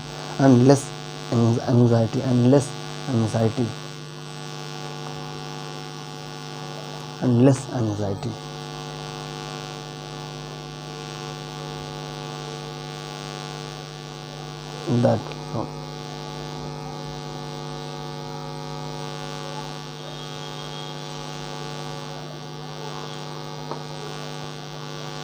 observations, thoughts, and dreams. This is not high art, but a path to a clearer mind, better ideas, and less anxiety. In the folder Ideas, create a document called Morning Writings and put tomorrow's date on the first page. Create another document in that folder called Transcriptions from notes / recordings and put tomorrow's date on the first page. 1. Start each day writing for at least 10 minutes.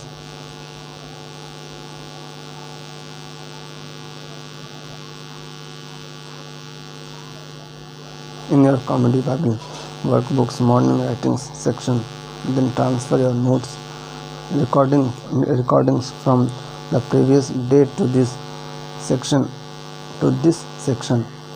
In your Comedy Bible workbook, in the document called Transcriptions from notes / recordings, these writings can be anything from half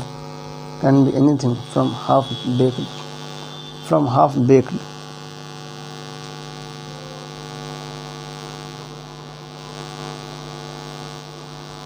from half-baked joke ideas to list joke ideas to lists of things that happened during the day. It's not so important you write, but what you write, but that you write. While working on your material, will transfer raw sewage comedy to the jokes in progress by topic folder, then to a then to the my polished jokes folder. 2. Whenever you get an idea during the day, write it down to record it. Mark the date on your calendar. 3. Repeat each day. Remember, if setting up your comedy Bible. Remember, if setting up your comedy Bible workbook is too time consuming, then go to the comedybible.com and order the print version of the Comedy Bible workbook. It's so user friendly. You can even do these exercises when stoned.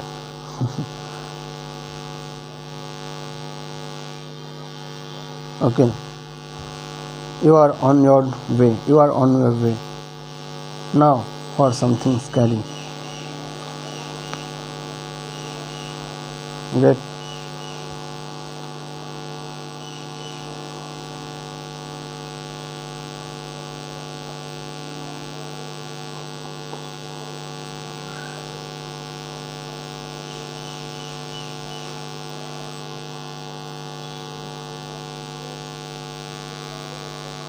yes.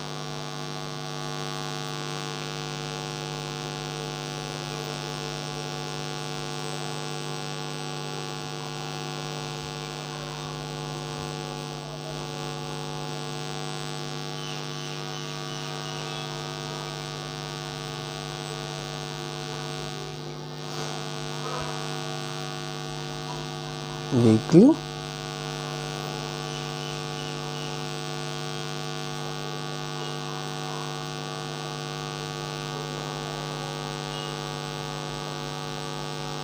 Okay.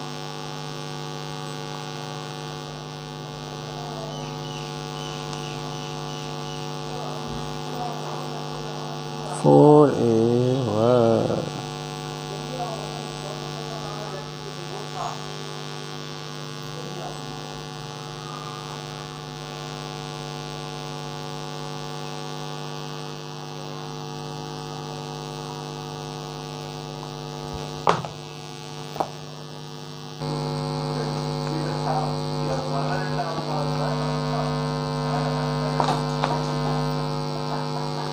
Okay. DF forever.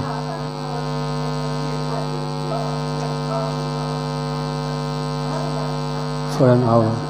12 1 till 1. #G. Get a gig. That's not a chapter heading. That's a command from me, your bossy comedy coach. Do it now. As with anything scary, the best way to do it is quickly. I'm telling you to get a gig before you have even written your first word of material.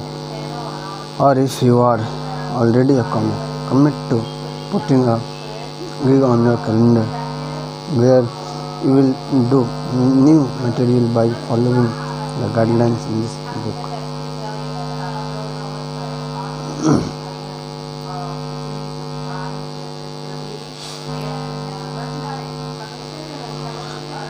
What? Are you insane? I don't have an act. Why in the hell would I book myself for a gig? Take this leap of faith and book an open mic where you will perform for there to 5 minutes. Why? Fear of public humiliation is the best way to stop procrastinating and get you to take the first step of your journey. If you are a comic, you are probably critically of yourself, and there will never be a time you will feel confident enough or prepared enough. Matter of fact, my first time doing stand-up was with no act, no rehearsal, no material. Throw on stage with no act. See, I started my career as a magician, which meant shuffling huge suitcases from gig to gig. For one of my tricks, I would escape from a garbage can tied up with twist ties. Picture it, loading garbage cans into a cab and checking it curbside at JFK.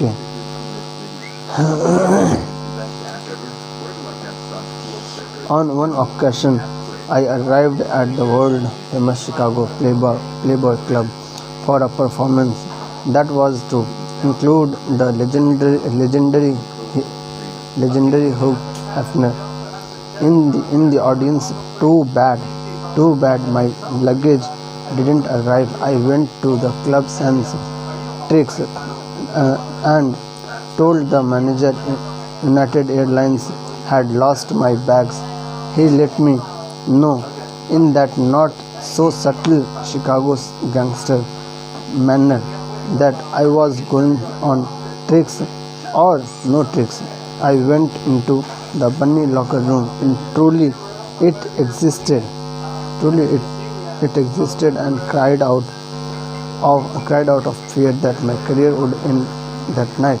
And in that moment I realized my choices were to get the hell out of there, definitely ending my career, or go out on stage and tell the truth, also ending my career.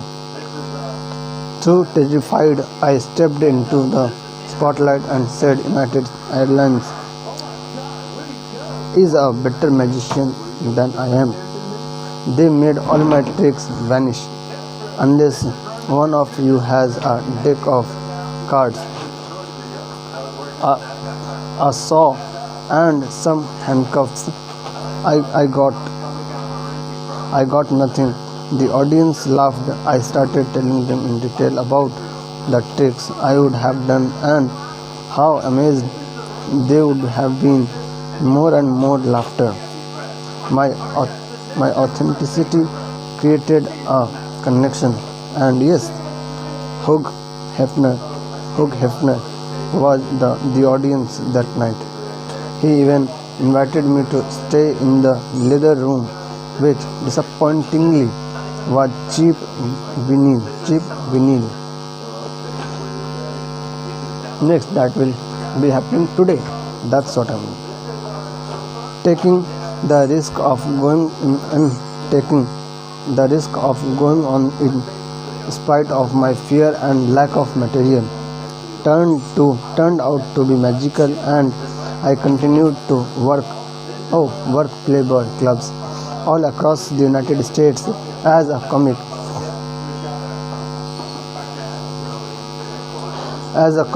with only carry on luggage. I've arrived at the place. If I'm not taking a risk, I'm not happy. If I'm scared, then I know I'm being challenged. Jim Carrey.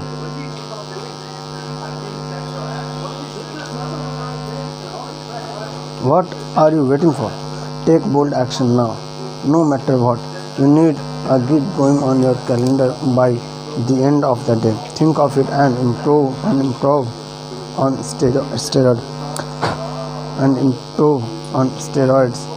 Adrenaline is the mother's of comedy.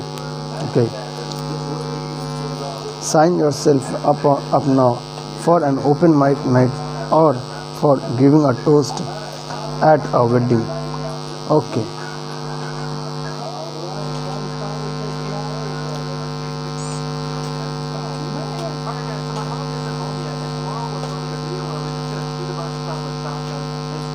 Even giving a presentation for your department or auditioning for a local talent show counts. You must visualize performing as we go through the part of our exercises. Don't wait for confidence, or inspiration, a deadline looming on your calendar with the threat of public humiliation attached to it, it's essential to create the right level of motivation. Now is the time to take that self-affirming first step. Self-affirming first step.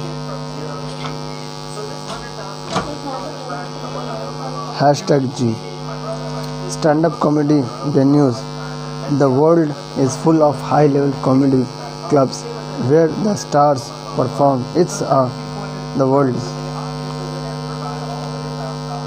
perform. It's a privilege to be on the main stage. Well-established comedians compete to appear there. So it's unrealistic to think you'll perform at any of these venues until you are a seasoned professional. Here are some ideas for you.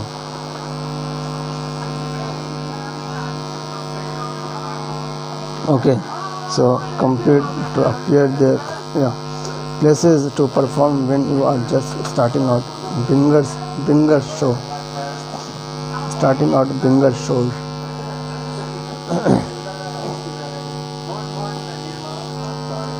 Many clubs have smaller rooms, such as the Comedy Store's Belly Room in LA and Gotham Comedy Club basement in New York, where they host bringer shows. Comics are required to bring in paying customers in exchange for stage time. In other words, your comic ability is less important than your ability to fill a seat. The quality of these shows tends to vary.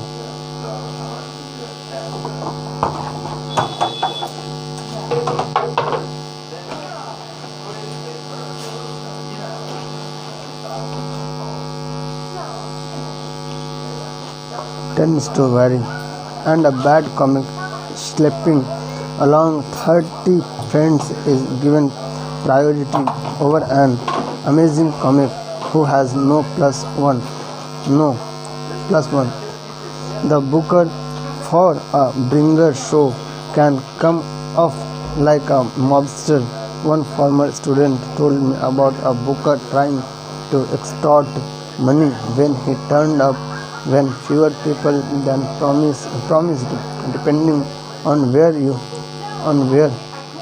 live. These shows maybe your only choice is the beginning. What a bringer show has in common with every other show is it's all about filling seats. That's all value as a comic, and that doesn't change whether you are just starting or headlining clubs. So start strategizing now on how to get stage time.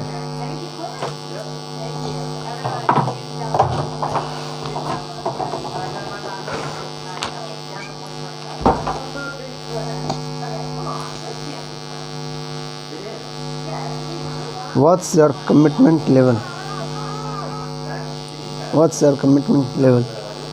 My former student Shepherd moved to LA from Chicago committed to making a career in comedy. She took my stand-up comedy workshop to learn the basics and went on to do two or three open mics. Okay, so that is it.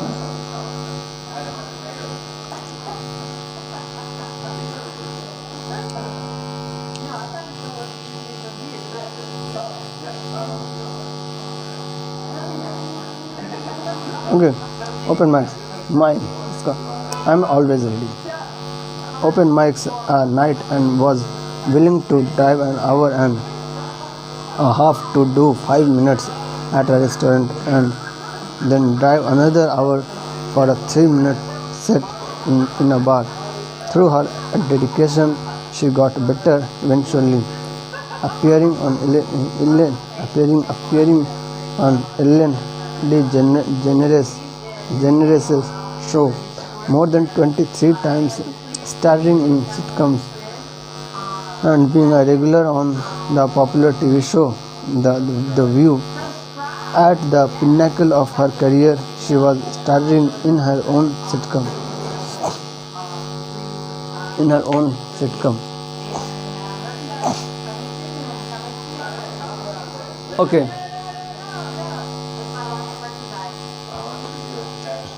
Comedy club open mics. Most comedy clubs have open mic nights, but consider holding off on signing up for these at the major clubs until you and your material are polished. As no matter how good you are, you look green next to a pro. Bonus: very often these clubs offer classes and showcases for comedy students, which means you get a video of your performance. Okay. Open mic in bars.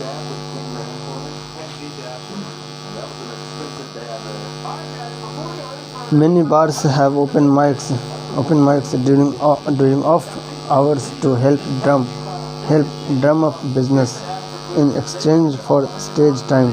All you typically have to do is buy a drink. You will probably be performing for an audience of other comics at 1 p.m. So you might want to have some material about the hardships of starting out to get the laughs going. My other favorite cat is Mr. Sarah. He has all of the stickers and we have stickers from this video. Did you know Quid is the best app ever? Right. Where do I get such cool stickers? Download the app Quid. Alright, the sticker, I'm done using these around for Please download Quid. Every download gets you closer to freedom. Okay, so we have the cameras and we also have the set. I'm gonna call my mom real quick. We're gonna see if she's home, and if she's home, we can surprise her with some money. Hey, are you home? I kind of, want to go over some tax stuff with you. Yeah, I'm at home. When are you leaving the office? Always. Okay, love you. I'm satisfied Bye. with life. Guess we gotta wait a couple hours. We can show you our new office. Yeah, that's in English. Many bars have open mics during off hours to help drum up business in exchange for stage time. All you typically have to do is buy a drink. You'll probably be performing for an audience of other comics at 1 p.m. So you might want to have some material about the hardships of starting out to get the laugh going.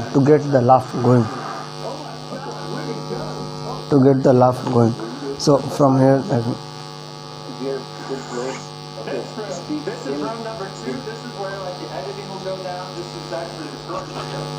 former Tonight Show host Jay Leno started out performing anywhere he could, including a gig for patients in a mental hospital. He used to drive 4 hours each way from Boston to New York, hoping to get on stage at the Improv. Owner Bud Friedman, learning that Leno made the arduous trip at least once a week, was impressed and gave him a break. Tenacity and hard work are how Leno developed the talent and reputation that eventually led to his international success.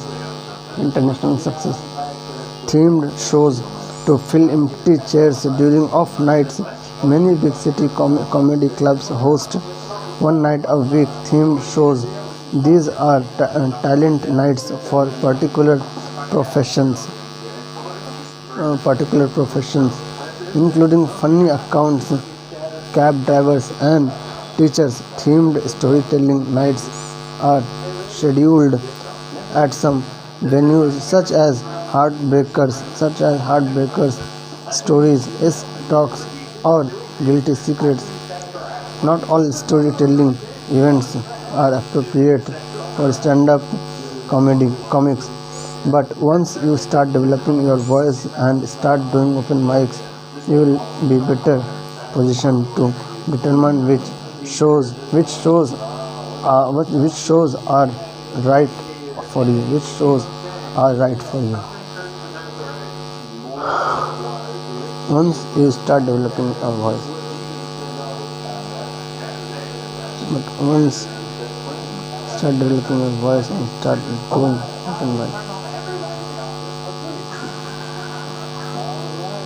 Yes, better position to determine. Alright guys, so my mom isn't home yet, and tomorrow we're filming a video where we're just gonna shoot a bunch of stuff at Falcon and so we're here at Walmart, we're just gonna buy a bunch of stuff. Churches and temples. Just look at a giraffe and you can tell God has a sense of humor. And where you pray may also be a place you can perform. Some religious organizations host shows for their members, and as long as your material conforms to the sensibilities of a religious audience, you could get a gig and even get paid. They're mostly on their own for a long time, and she also gave us a private store. She Okay. gave us snacks, she gave us everything we wanted. I owe my mom a lot. So thank you, Quinn, for helping So us out. some religious organizations host shows for their members. Okay. When you have a solid 20 minutes, here are some venues to work when you have polished material. Here are some venues. Booked shows. Okay, booked shows are arranged in advance and usually take place in comedy clubs, coffee shops, or the back room of bars. Though you are not required to bring audience members, it often helps if you do.